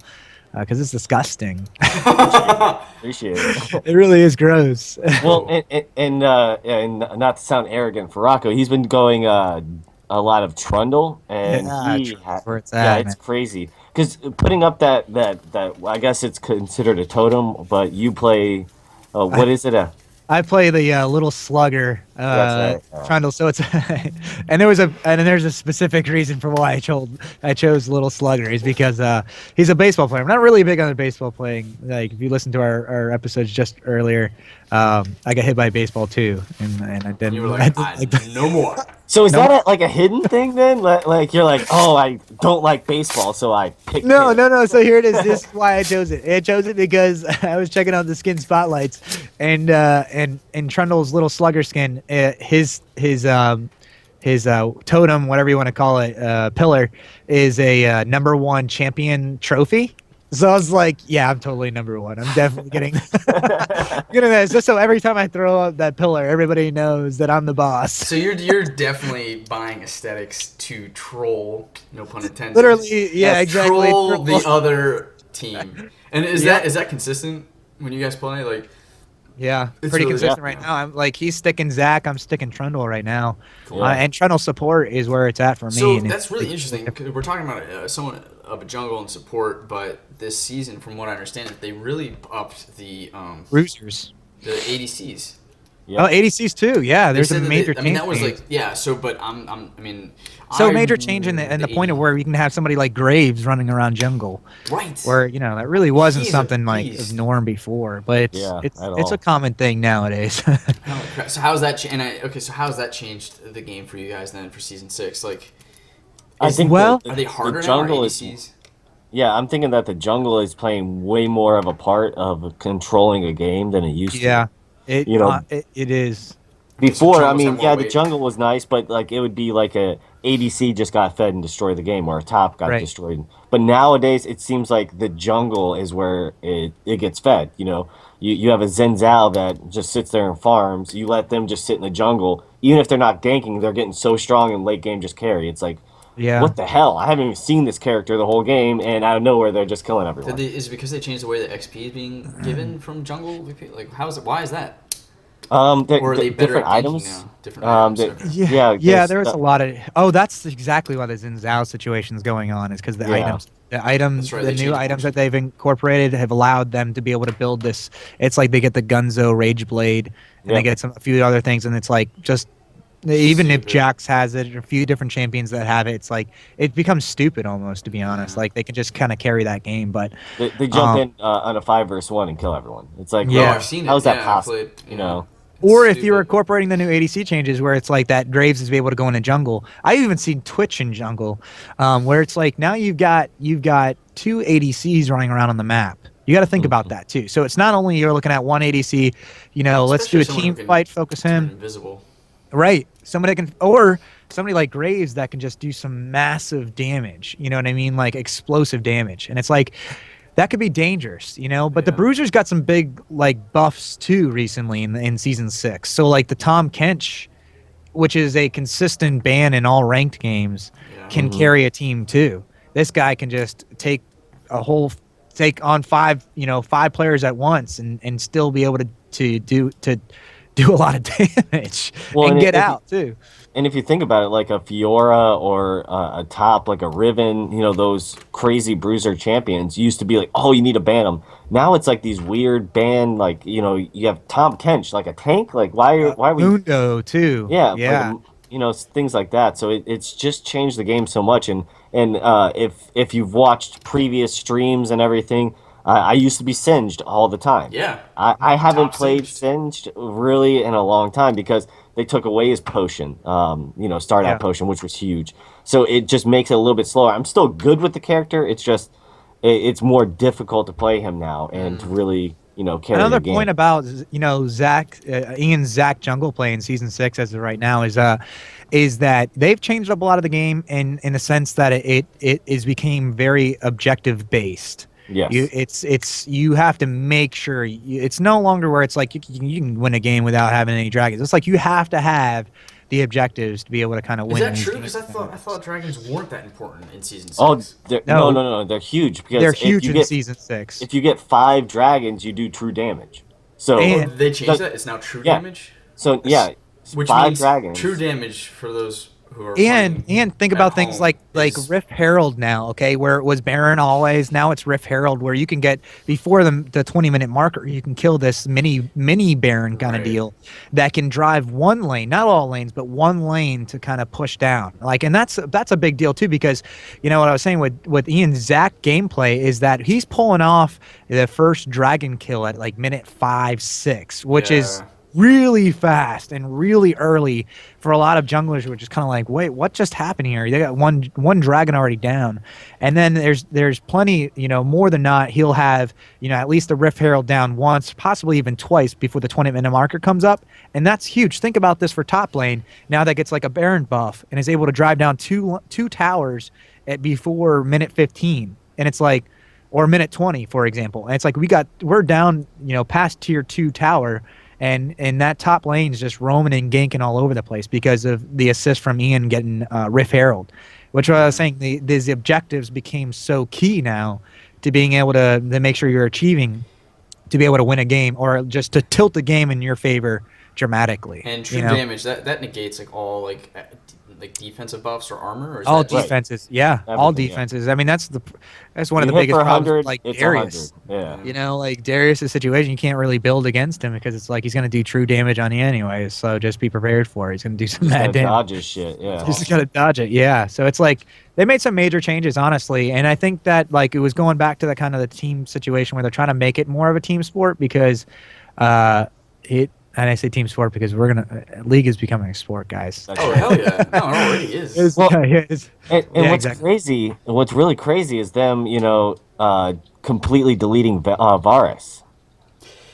Yeah, that was bad. I I'm was kidding. upset with that I move. just want What? to see his reaction. You gotta be kidding me!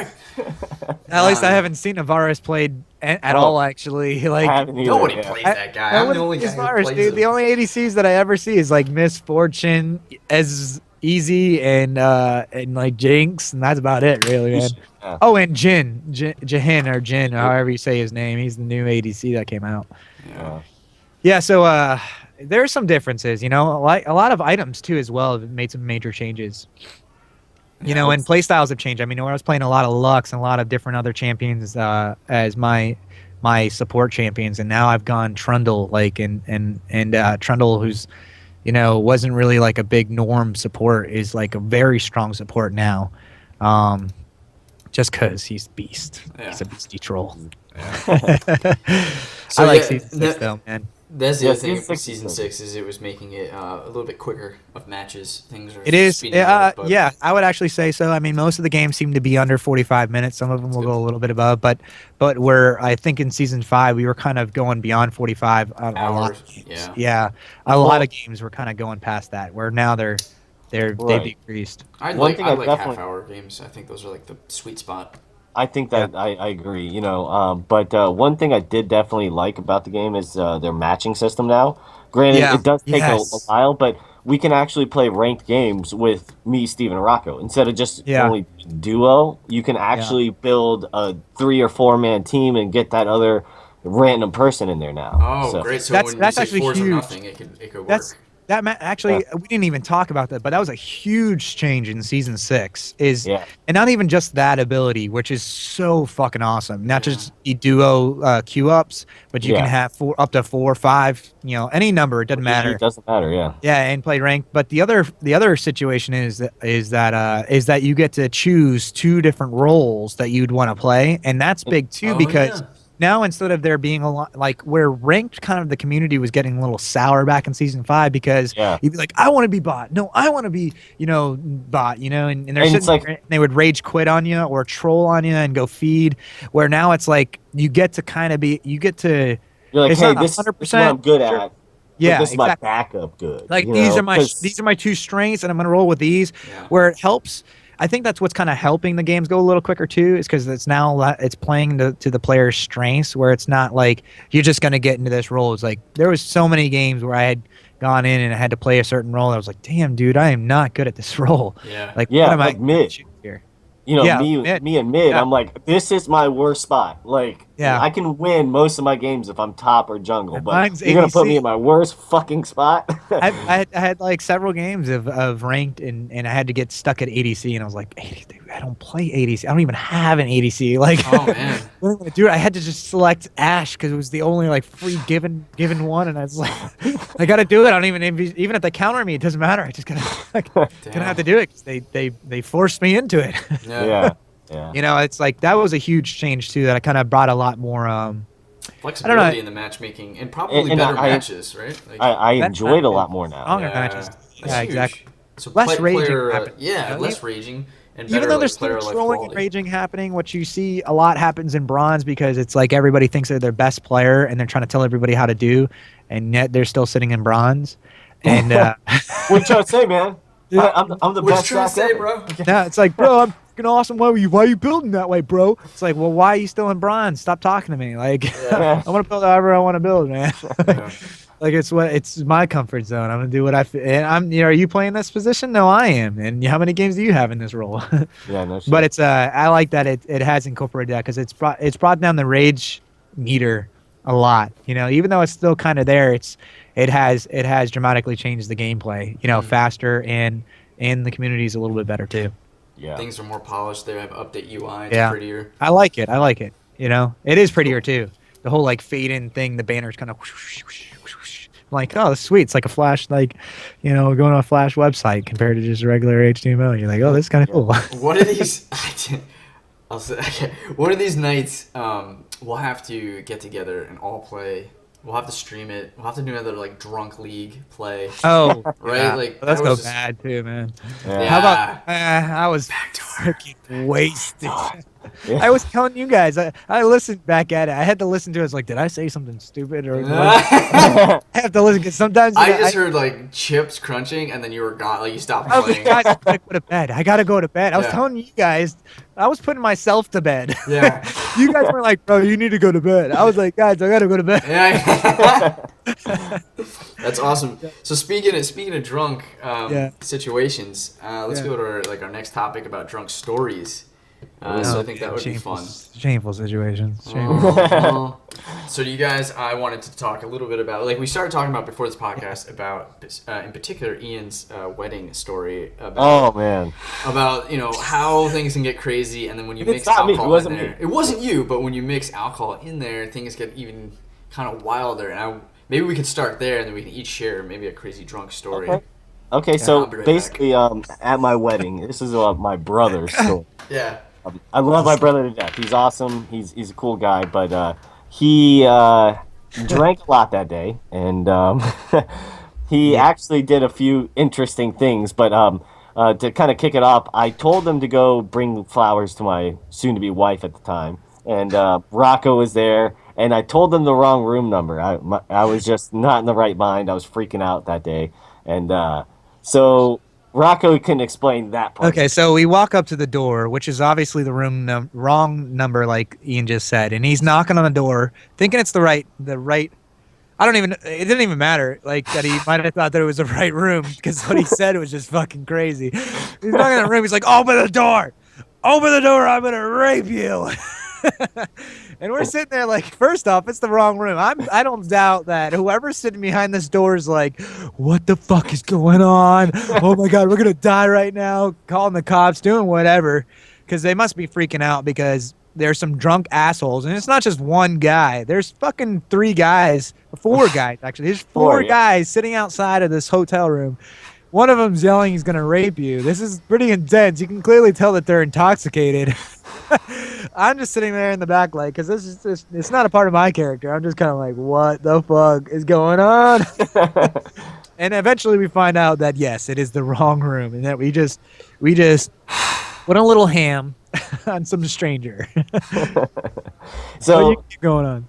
yeah, so they end up getting up to the room, do everything there, and so I'm gonna kind of fast forward to the actual wedding part. So Clay, we were just explaining the beating on the door, Yeah. yelling they're gonna rape him, Story. Yeah, So- well, that seems logical. That's something you say when you want to threaten someone. and it was the wrong room, of course. So so The wrong what room. happened- So did that person come out and No, they didn't. They must have been terrified, dude. Like, I don't want door. There was Yeah. 4 guys. That was just saying this. 4 guys sitting outside of their hotel door. One's yelling. They're all intoxicated. They can clearly tell. And one's yelling, "I'm gonna rape you." Yeah, I wouldn't answer that door either. What would Open you the do on the door, other I'm side? gonna rape you. What if it was like, oh my god, what if it's like some Kids. woman who's like, Okay. I was just shaking my head like we're about to get we're arrested. You're getting arrested. okay, all right. So to fast forward to my wedding was on a beach actually, and down here in Florida. Yeah, it was really nice, but where the reception was across the main road, and it was like really far from where the beach was. So we all get into my truck and drive over there, and get prepared for the whole ceremony. And I walk down the aisle, I get to the front, I'm standing there. My brother was my best man, so he comes walking right after with my sister-in-law, who's the maid of honor. And right when he stands next to me, he leans in and he goes, "I forgot the rings." And I go, and I'm just standing there like, "Wait, you're joking, right?" And he's like, "No." He goes, "I'm so sorry, man." And I told him, and I'm like trying not to freak out, but I was just like, I told him, I said, "I have never wanted to beat your ass more in my life than right now." And I didn't know what to do. I was like frozen. And I mean, if you think about it, people are still fucking walking down the aisle, And he's So, drunk, dude. I mean, not Ian. His brother is. yeah. And I just, my mom's sitting in the front, and I just wave at her. I'm like, "Get over here, get over here." So my mom comes up to the altar while everyone's walking down the fucking aisle. I said, "Give me your ring," and I said, "Go get Dad's ring." So she ran over, and it's one of the funniest things ever. I laugh about all this now. It's hilarious. But my dad's filming, and out of nowhere, you just see the camera shaking because my dad is laughing so hard. Oh my god. He's like, "You're gonna remember this, Ian." Oh my god. Yeah. So Did you think your dad, brother was joking at first? I did. I thought he Yeah. was just trying to, because my brother, he's like, like I said, my brother's a great guy, but he's a jokester and everything. So, yeah, he fucked that up. So, He did, the dude. He the did. best part is that okay, so I'm standing at the altar and everything. My mom comes over, hands me the rings, and I'm like, okay, I have these at least. So we have this hippie of a lady she was awesome, but she was like this weird hippie doing the ceremony. Yeah, So- she was super hippie. Yeah. She was. kissed the rings and everything, and the whole time I'm laughing because those aren't even our fucking rings. Yeah. And Not the sands of the beach. yeah, she's like picking up the Yes. sand, telling us to pick up sand, Mix and the sand. we're putting sand in a jar. Sand it and- together. And my wife and I, we're putting sand in the jar, and the lady starts putting her own sand in the fucking jar. So We're all putting sand in the jar. yeah, I was what like, are- this is becoming a sand orgy. How did you like get who did you hire her? Did you know Yeah, this we was hired her. You just sound Honestly- surprised, like you weren't expecting Well, this. I don't think that was like it didn't part. Okay, look, In the practice part, whatever you call that definitely didn't go down then. Oh, okay, so you had no idea there was gonna be sand jar stuff. well, they asked us if we wanted a sand ceremony. We're like, yeah, no, we don't care. So they set it up, but they forgot all the jars. So we just had a table in the middle. I'm like, what the fuck is this thing? Oh my god. Yeah. So they had to go get jars that were hanging off the chair, like for the aisle. Yeah. So, but then like she told me, she goes, "Hey, they forgot the sand stuff. Do you want me to put it in or not?" I said, "Look," and this is right before I walked down. So I'm hit with all of these issues like back to back, bro. And I tell her, I said, "Put it in, put it out. I don't give a shit. Just wing it." And she wung it, and it was fucking weird. It was Honestly. fucking weird. And Yeah. she was drunk too. Wow. So with all that going on, my wife, I didn't tell her until they were trying to get the jars off the chairs. I told her, I said, "Hey, these aren't the rings. Go with it." And Taylor, being the cool chick she is, she's like, "Okay," like she didn't care. Yeah. But up until I had to put my mom's ring on her finger, I call Taylor sausage fingers because she has like short, thick fingers. She got So the man ring, hands. the ring didn't fit, and she like everyone was like kind of watching, and I only went up to the first knuckle. And then did you just like fake it? Were you just like No, I And just then, went like- as far as I could and just stopped, and like We're done. meanwhile your dad's zooming in. Yeah, exactly. Like, look at this shit. Nice. So that was my brother's drunken crazy story, but and honestly, looking back, I wouldn't want it any other way because it's just hilarious. It's a great story now, and but at the time, I thought I was gonna fight my brother at the altar. Memories, man. You're gonna rape him. All right, I Rocco. remember when my 22nd birthday. It was I was with all my lacrosse buddies, and they decided they were like, oh yeah, for every age that you turn, we're gonna get you a shot. So No, you really shots. can't get 22 shots deep without just dying. Yeah. You know, Yeah. so it was kind of like we went to a club, and this club was kind of a new club out in Savannah. It's like what was the name of that club? It was like the only club in Savannah. 52. Yes, Go that's what it was. 52. Yeah, something like that, right? Yeah. Freeze something. It was like something. Ice was in the night. Freeze was in the night. I don't know. Club 50 Freeze Ice. I don't know. Anyways, though, so we're there, and there's these go-go, not go-go dancers. The ladies that walk around with the drinks. Yeah. Like cocktail. cocktail waitress. Yeah. Yeah. There's a cocktail waitress and stuff like that walking around constantly with these tube shots and. Those are the worst things to buy. I'm going to tell you, working in the industry, they're the cheapest liquor. There's not much in it, and they're so like You're drowned. paying for the experience to get someone to Yeah. shoot a syringe of liquor into your mouth.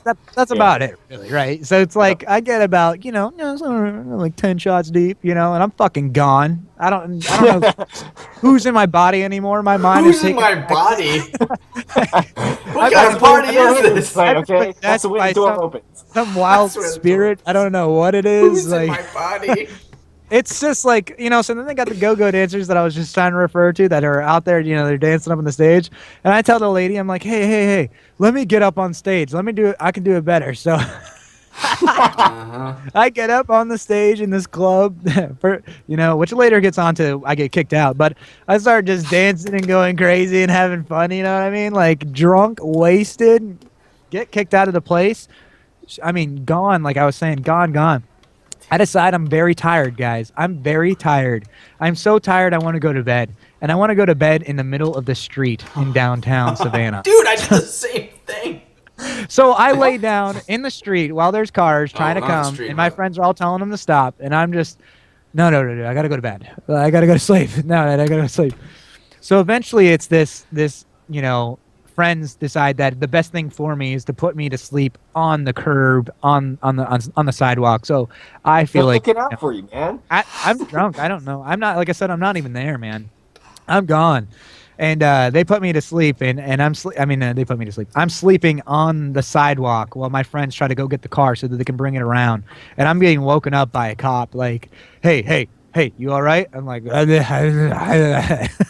and my friends are, perfect Gone. time, decide to pull up, and they're like, no, man, we got him. We're just kind of taking him home. Like, good, he needs to get home right now. He's otherwise, shit's just gonna go down. But whatever he just said, I don't have a clue what the hell happened because I'm just, like I said, Passed my out. mind's taking a back seat. But one of the craziest experiences that I've ever had, just being deciding to want to make my bed in the middle of the road, Wow. being several shots deep, and I noticed there's a little trend in this one is that I decide to black out. No, I don't know why. Like whenever I start to drink a good amount, and that happened in one of my league nights too recently. Mm-hmm. I say 3 drinks, but my wife was like, "Oh, those were big drinks." There's probably like 6 drinks. Yeah. But it's still And blacking you're out. very concerned about going to bed. Yeah, it was. It's one of those things. I'm like, I know when it's time to go to sleep. I just don't right. know where to go to sleep. So my drunk story, man, very similar to the door issue that you had, Ian. Maybe I don't know what it is. When you're drunk, you obviously can't, decipher like the correct things, right? You're too intoxicated. So, this all started going to see football in Chicago. We had a bunch of colleagues that were very into football, and a lot of times we would go to this Steelers bar. By the way, Rocco. Yes. But on the front, it's a Steelers bar. It was called Weeds on Joe or something like that. Joe Weeds or whatever. And it was basically a giant warehouse. And you go into this. It has a front which is very much bar-like, has a ton of TVs, and then you go into the back, and this back was ginormous. It was like a cafeteria with just long tables, and along the sides are these giant projector games being presented. Every single game bigger than any other TV you can imagine are being projected. So you sit what game you want to watch, and there's never ever a shortage of what you can like watch and see. Like you never have to worry about that. So it was the perfect place to watch football and drink and have fun. So we go and we watch a Titans game, and then there's also other like games going on. And we're drinking, having a great time. There's like 6 of us. We're pounding pitchers of beer, and then our games like go really well, and we're having a great time. So we decide, we're like, hey, this is like 11 a.m. in the morning. We're like, hey, we should go grab hookah after this. We should go smoke some hookah at a hookah bar. And at the time I was super into hookah, and like I just wanted to like drink and like relax and whatever. This is Sunday morning, and they're like, yeah, that sounds like a great idea. Let's go smoke some hookah. I was like, all right, okay. Wait, but before we smoke hookah, we should totally take shots, because you really want to be nice and like buzzed. Like we're buzzed drunk at this point. We should not be having shots. But ass, I'm like, dude, we should totally have shots before we go. And that's how every great story starts. Oh yeah. And so the lady comes over and they're like, hey, can we have some shots? And I think these guys were thinking like we'll have like some Washington apple shots, like some like really like easy things. And I'm like, no, we need to have 4 Horsemen shots. Oh my god! and I had not had one. I've heard of it. I desperately want to have one. They're like, "What the hell is that?" I was like, "It's the 4 J's. We got a little bit of Jack, a little bit of Jose, a little bit of Jim, and a little bit of like Jack, Jim, Jose, and John. Right? Johnny Walker, Jack Daniels, Jim Beam, and Jose Cuervo. So all these different types of alcohols into a shot. And she's like, okay. So she orders them. And then like we're waiting for the things, and like they're playing like Flogging Molly and like all this like great music. So we're like, it's like I was like, we're like smashing beers together, drinking, and then the shots come. We get the shots. We're like, oh my god, we need another round of shots. We need another round. Same thing. So she comes, brings another round.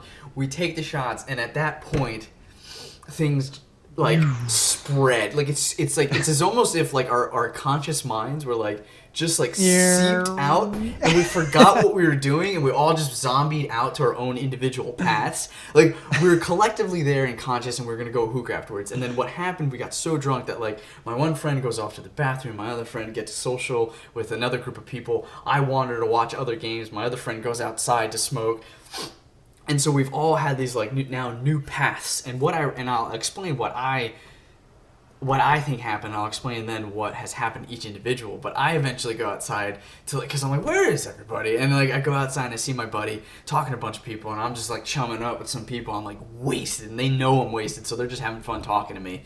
And then like people are like, I don't know what it was. People were getting like nice and cozy. They're like putting their arm around me, like, hey man, you're pretty cool. I'm like, yeah, get your arm around me. And like for whatever reason, like I do not want to be touched.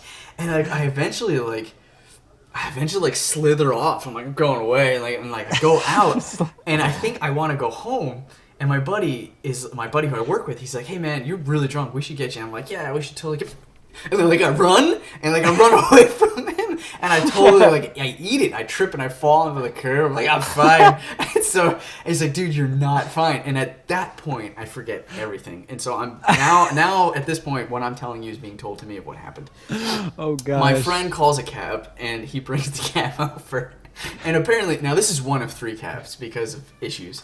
He brings me into the cab. He drags my drunken body. I puke on the street everywhere. The cab's like, no, and it just drives off. Second cab comes. No. Drives off. Second cab comes. He's bringing me over. The guy takes one look at me. No. Drives off. Third cab comes. Finally gets a cab that's willing to take my drunk ass home. He's like, all right, Clay, where do you live? And I'm like, I live blah blah. And they drive me to my address.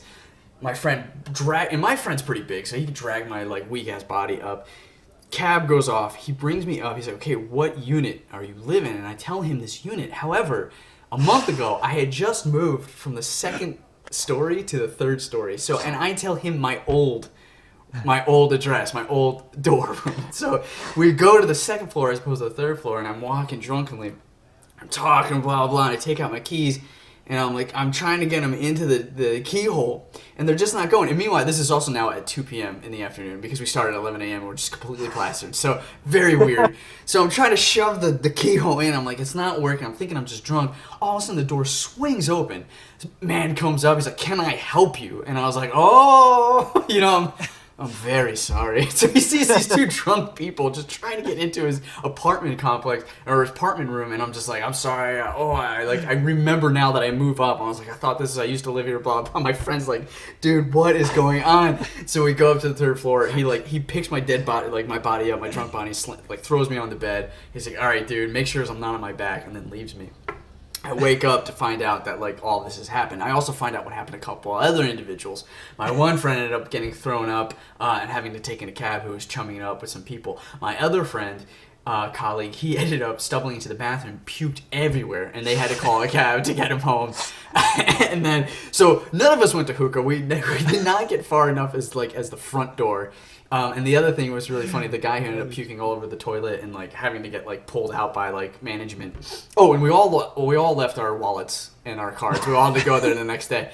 But actually, the day after, because the next day was a work day because it was a Sunday, so it's Monday. My friend, multiple friends, actually had to go home. Like the next, like they tried to make it into work, and everyone was hungover. And Patrick's like, dude, I gotta go. He's like, this is why you don't order a Four Horsemen. Yeah. I used to serve those every so often. I'm just like, oh, these people are gonna be throwing up later. It is nasty. You don't mix alcohol in general, right? And like that just like that did it in. But yeah, man, that's my drunk story. Well, how about this? I know I'm telling a lot of people. I have a few funny, crazy drunk stories, but I was a bartender for years, so I've seen a lot of people's drunk stories, and I've been actually the person that has made those happen by serving them sometimes. But I have this crazy epic one where it was this girl's 21st birthday. I've dealt with a lot of 21st birthdays, bartending for 6 years. But this girl, she came in, she had, her little crown on and her little group of friends. And I'm like, I've seen you in here for the past 2 years, now you're 21. So, but she's, going crazy, taking shots. And I worked in downtown Tampa. So, and I sat there, I'm like, man, people are going to have fake IDs. And I understand it. I ID'd everyone. But I just remember her being like, I've seen you in here like 3 or 4 other times. So she has this crown on and she's taking shots, shot after shot after shot. I'm like, good Lord, this is not going to be a good night for her. So I ended up cutting her off and she left. So her and her little group of friends went to another place in downtown. And out of nowhere, her friends come back, and this is at 3 a.m. when we closed up. They're like, hey, have you seen this girl? I said, no, I haven't seen her since you guys left. They're like, well, we can't find her. I said, well, I don't know where she's at. There was 1,000 people here. I'm not your babysitter, Yeah, exactly. So I said, when you guys went downtown, like went down the street, she might be down there. Go check there. So they left. They came back at 3:30. They said, hey, she's not down there. Are you sure she's not in here? And we had like a big place, so we have to go through and sweep the place and everything. And so the guy bartenders go in and check out the men's room, and the girl bartenders go in, which was 1 or 2 we had, went into the girls, and they said, hey, there's one stall that's locked, we can't get in. So one of the girls climbed under and yelled. She was in there, and there was throw up everywhere. Oh, gosh. Yeah. The worst thing though is that she was wearing a dress that night. So her underwear was sitting on the floor. She threw up all in that. Funny. Yeah. Ugh. It's amazing what you do when you're drunk. Like, you're throwing up. It's insane. But it was so weird because like her dress had like moved down and her boobs were out, and her dress was kind of hiked up, so it was just like in the middle. And they're like, "Hey, Ian, we need some help." I'm like, "What?" And they go, "It's a really bad situation. She's wasted, and her friends were outside." We're like, hey, we found your friend, but, she's going to need some help. So when I go in there, I'm like, oh, hell no, I am not helping with this. I'm like, this is disgusting. They don't pay you enough for that. Yeah.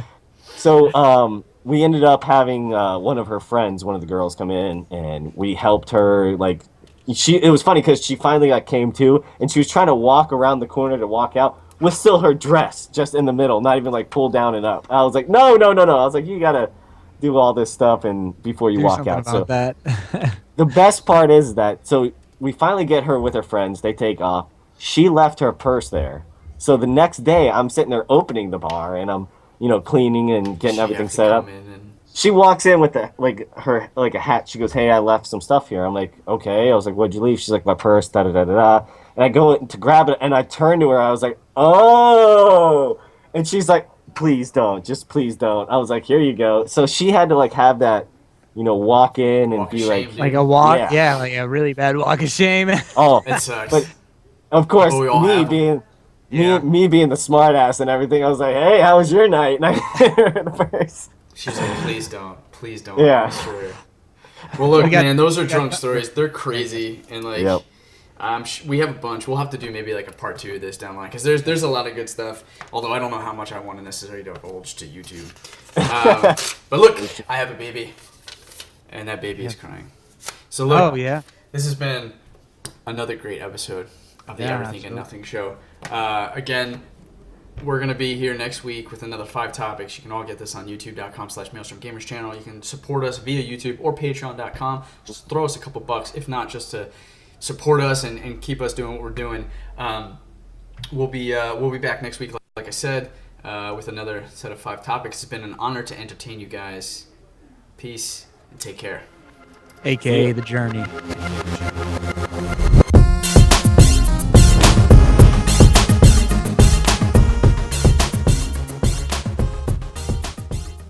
Especially with Ian. We're gonna be talking about being a new parent, why I'm so sleep deprived. We have a topic on willpower, so stay Yeah, you tuned got for it. that. That's of course Rocco, aka Life Goal Manager. Life goal. And then we have crazy drunk stories coming up. We're gonna talk about some of the wildest stuff we've ever done while intoxicated and young and stupid. Yeah. And then we're also gonna be talking about League of Legends Season 6. Every year, a new season for League of Legends comes out. Bunch of changes. And we're going to be kind of discussing our thoughts on the current changes, and we've had some time to play it, and especially these two guys, and we're going to kind of like just dive into that a little bit. So let's start this episode off without further ado, and let's kick. Let's start. Why don't we start it off with understanding what a doula is? Because somebody I know that's on this podcast right now is a little bit famous for having a little segment on the news. That's right. It's because of something that came around. But explain what a doula is, please. Okay, so a doula is someone who you hire who is a professional. Think about it like a nurse, your own personal nurse that you work with leading up to the birth, covering your birthing plan, where you're going to give birth, how you want to give birth, and all your needs during birth. And they are your advocate. They're there to help you with all the things that you've laid out, all the things that you want, and they're also there to help you. And this is very important because this often gets looked over, but they're also there to help support your significant other. So in this scenario, me. So my wife and I hired a couple doulas, and there was one doula with us. Why did you need a doula though? What happened there? Yeah. Why would the What happened there? like a lot of people are like it's all about, and this is and I'll get to my stupid analogy in a minute, but this is why people just always focus on.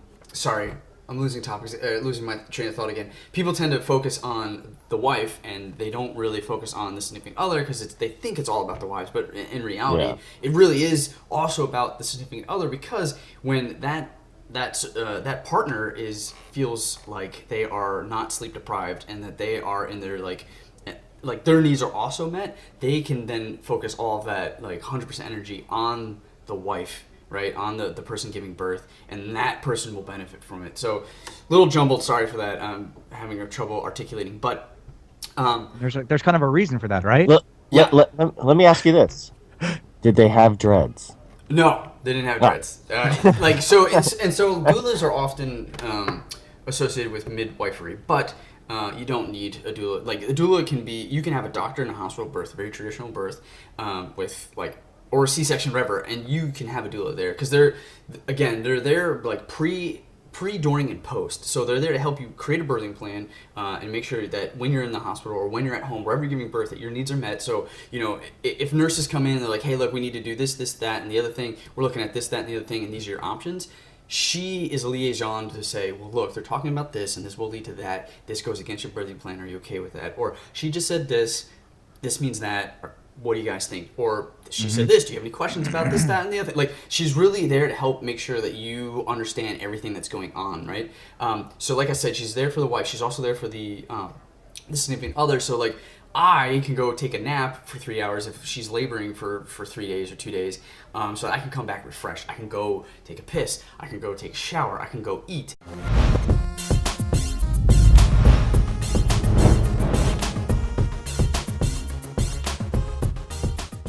That was a rerun. Ladies and gentlemen, boys and girls, and everyone in between, welcome to the Everything and Nothing Show. I'm just one of your hosts with the mostest, the sleep-deprived parent, Clayton Kisco, and I'm accompanied, of course, by the rest of the Maelstrom Gamers. That's right. And on this podcast today, episode 34, not 44 and a half, mind you, it's and a half. 34, we have the heartthrob, Mr. A.K.A.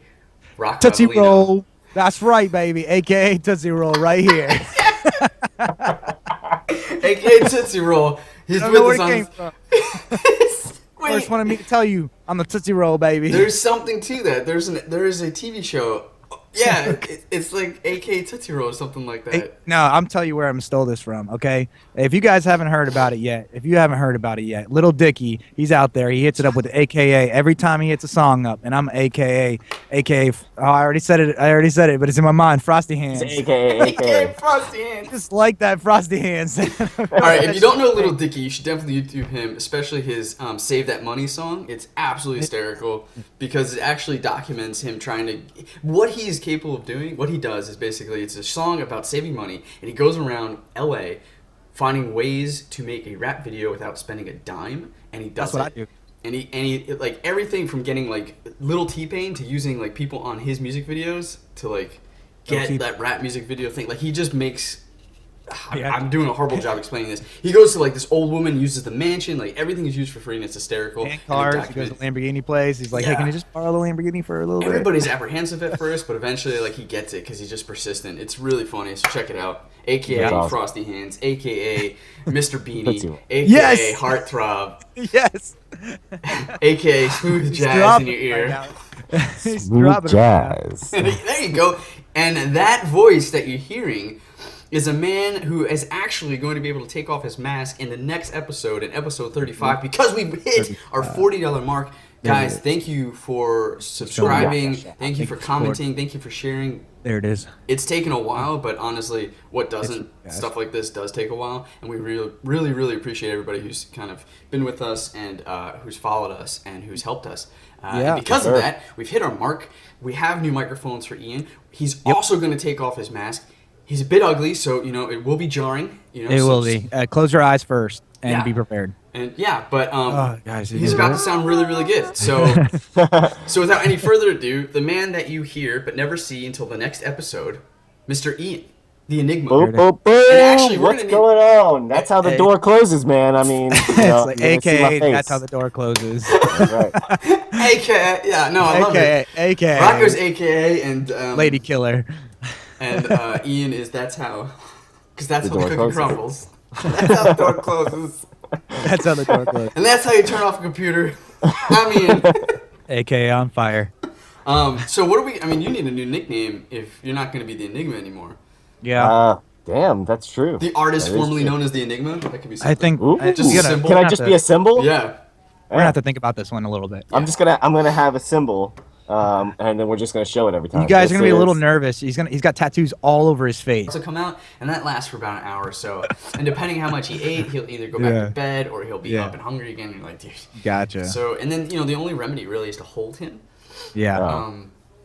We just bought a pack and play, so I've heard really great things for preemies Good, about the good. pack and play because Yeah. it's like a vibration or rock and play or whatever. Gotcha.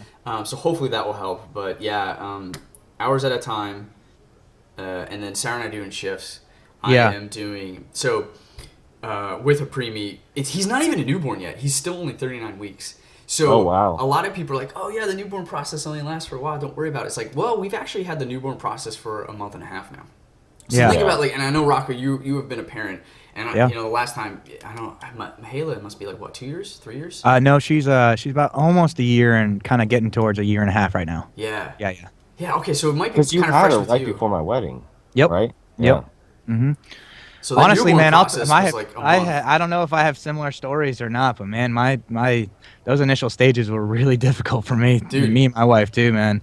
Like we had a colicky baby. Our Oh. first guy, Oh. LJ, was colicky, and it was like he just it was tough. It was so tough because like you said, we had maybe an hour in between each sleep kind of deal going on. We had to take shifts as well, where it was Okay. like, I've got this shift just so you can get some sleep, and I took my shift out in the living room while she slept in the bedroom. That's just exactly so- what we did. Yeah, this way it was like no sound, nothing's going to interrupt your sleep. You're going to be able to actually get some solid sleep, because if we don't, like, we were going crazy. I mean, I'm not a big crier by any means, but I cried more in my life in that 3 months of having our baby from until he was Rocker, 3 months man. old than anything, because we had sat down saying am I even capable of this? Like, like I don't like I love him so much, but like this is so difficult because that sleep deprivation is no joke. It's real, dude. Like It is becomes real. everything becomes stressful, everything becomes kind of like crazy and intertwined. You like don't know what's going on,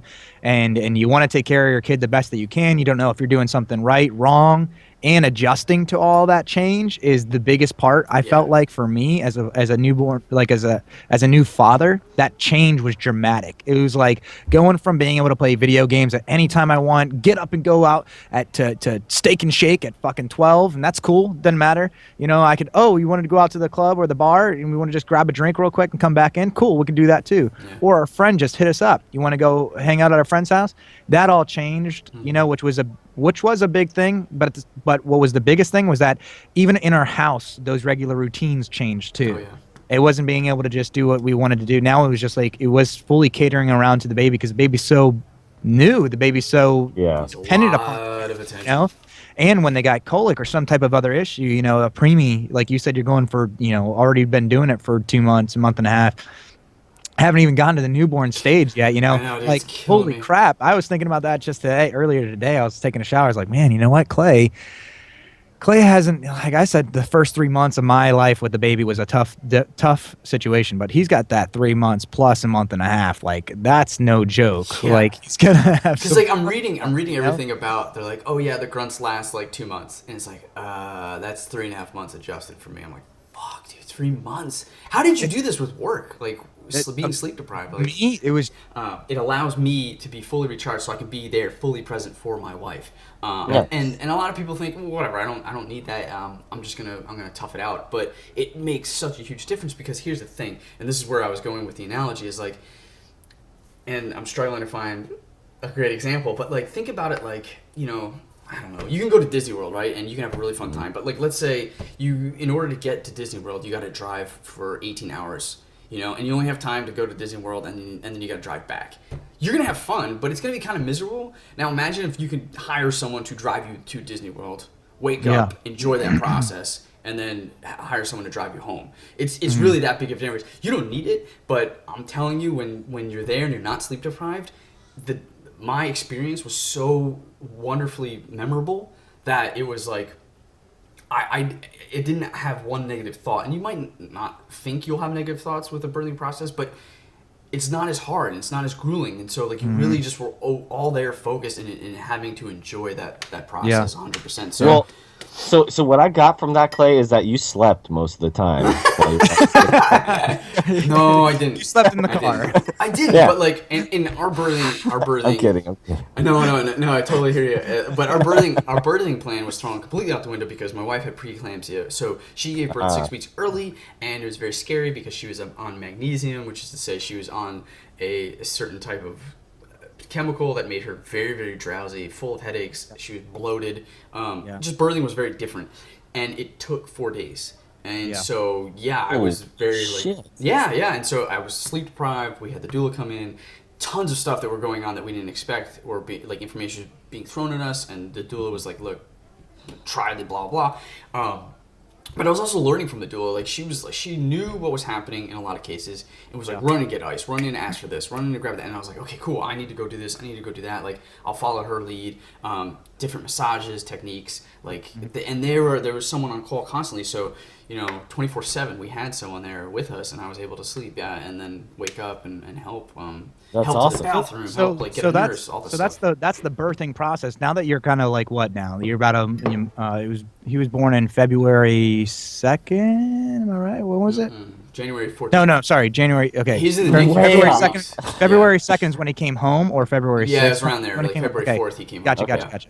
home. So So you've been a dad for about 2 months now. Uh-huh. What is that early stage of childhood like, man? What does that feel like? It feels pretty awesome.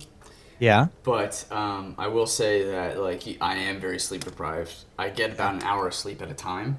He's a preemie, Okay. and he's dealing with just like gas and Oh, colicky. Oh, are they colic? I don't Like, think I would say colicky because colicky is Yeah. like, but he's definitely his digestive system is just not mature enough, and this happens with a lot of preemies is they just grunt all the time, and Okay. he could be dealing with some reflux. So when you Yeah. lay him down, he'll like sleep for an hour and then he wakes up, and it's just like it's like I'll crack up because it's pretty funny. He'll grunt like he will like hunker down like he'll just go "Ugh," and he'll be like and he'll cry a little bit and then more Like tears like kinda- 5 of them. Yeah, and like Yeah. like tears. Did you just say tears? Yeah. Yeah, That because he was from killed people. prison. Yeah. That was That's from right. prison. And then not like a real Band-Aid, but a tattooed Band-Aid. Yeah, because he He's on loved a real Nelly. He Yeah. loved Nelly. Yeah, that's what it was. And if you don't know who Nelly is, we're too old. We just gave away our age. Shit. No, it hasn't come to It's that, like has it? no, he hasn't came back in forever, dude. He was like 90s. Yeah, I think. I mean, Solid that's 90s. early Eh, 2000s, early man. 2000s. Shit, Yeah. if someone is watching this, and they don't know who Nelly is. There's some that probably don't, dude. Oh my They're like, God. who's Nelly, that? who the fuck is Nelly? How do you spell that? I never thought it would, but that's so obscure. I would have thought something else would have been the thing that made me feel old. But like Nelly, Oh. like that Nelly album, makes you feel old. that album they had, that fucking Country Grammar was so Yeah. good. Oh, It's country. getting hot in her. That's a different album. Man. I don't fucking You're know. marshing my mellow AKA right now. album not known. yeah. Now you feel That's- real old. And that's 'cause how he the knows album goes albums. gold, y'all. I'm out.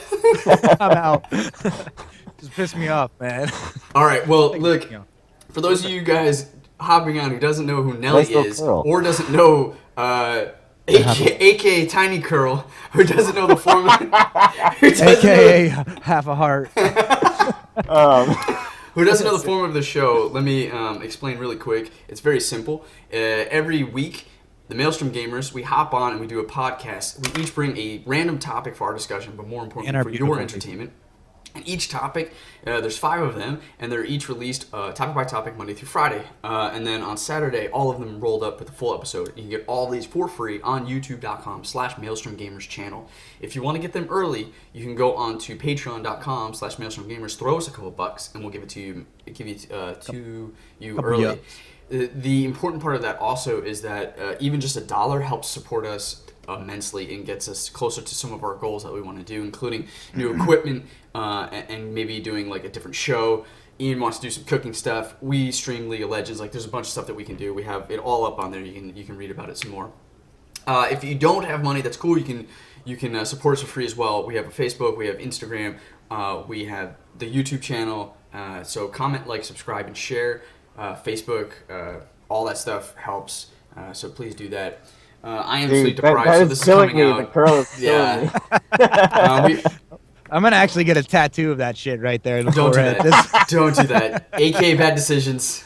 AKA bad. AKA brilliant. No. The other thing is we have iTunes podcasts, but it's a little fickle. So if you've been looking for them recently and they're not there, I apologize. That's just something that's just been falling off the wayside. We're trying to fix that. But we have to look into that a little That'll bit be more. part of the topics there. That'll be part of the topics for today.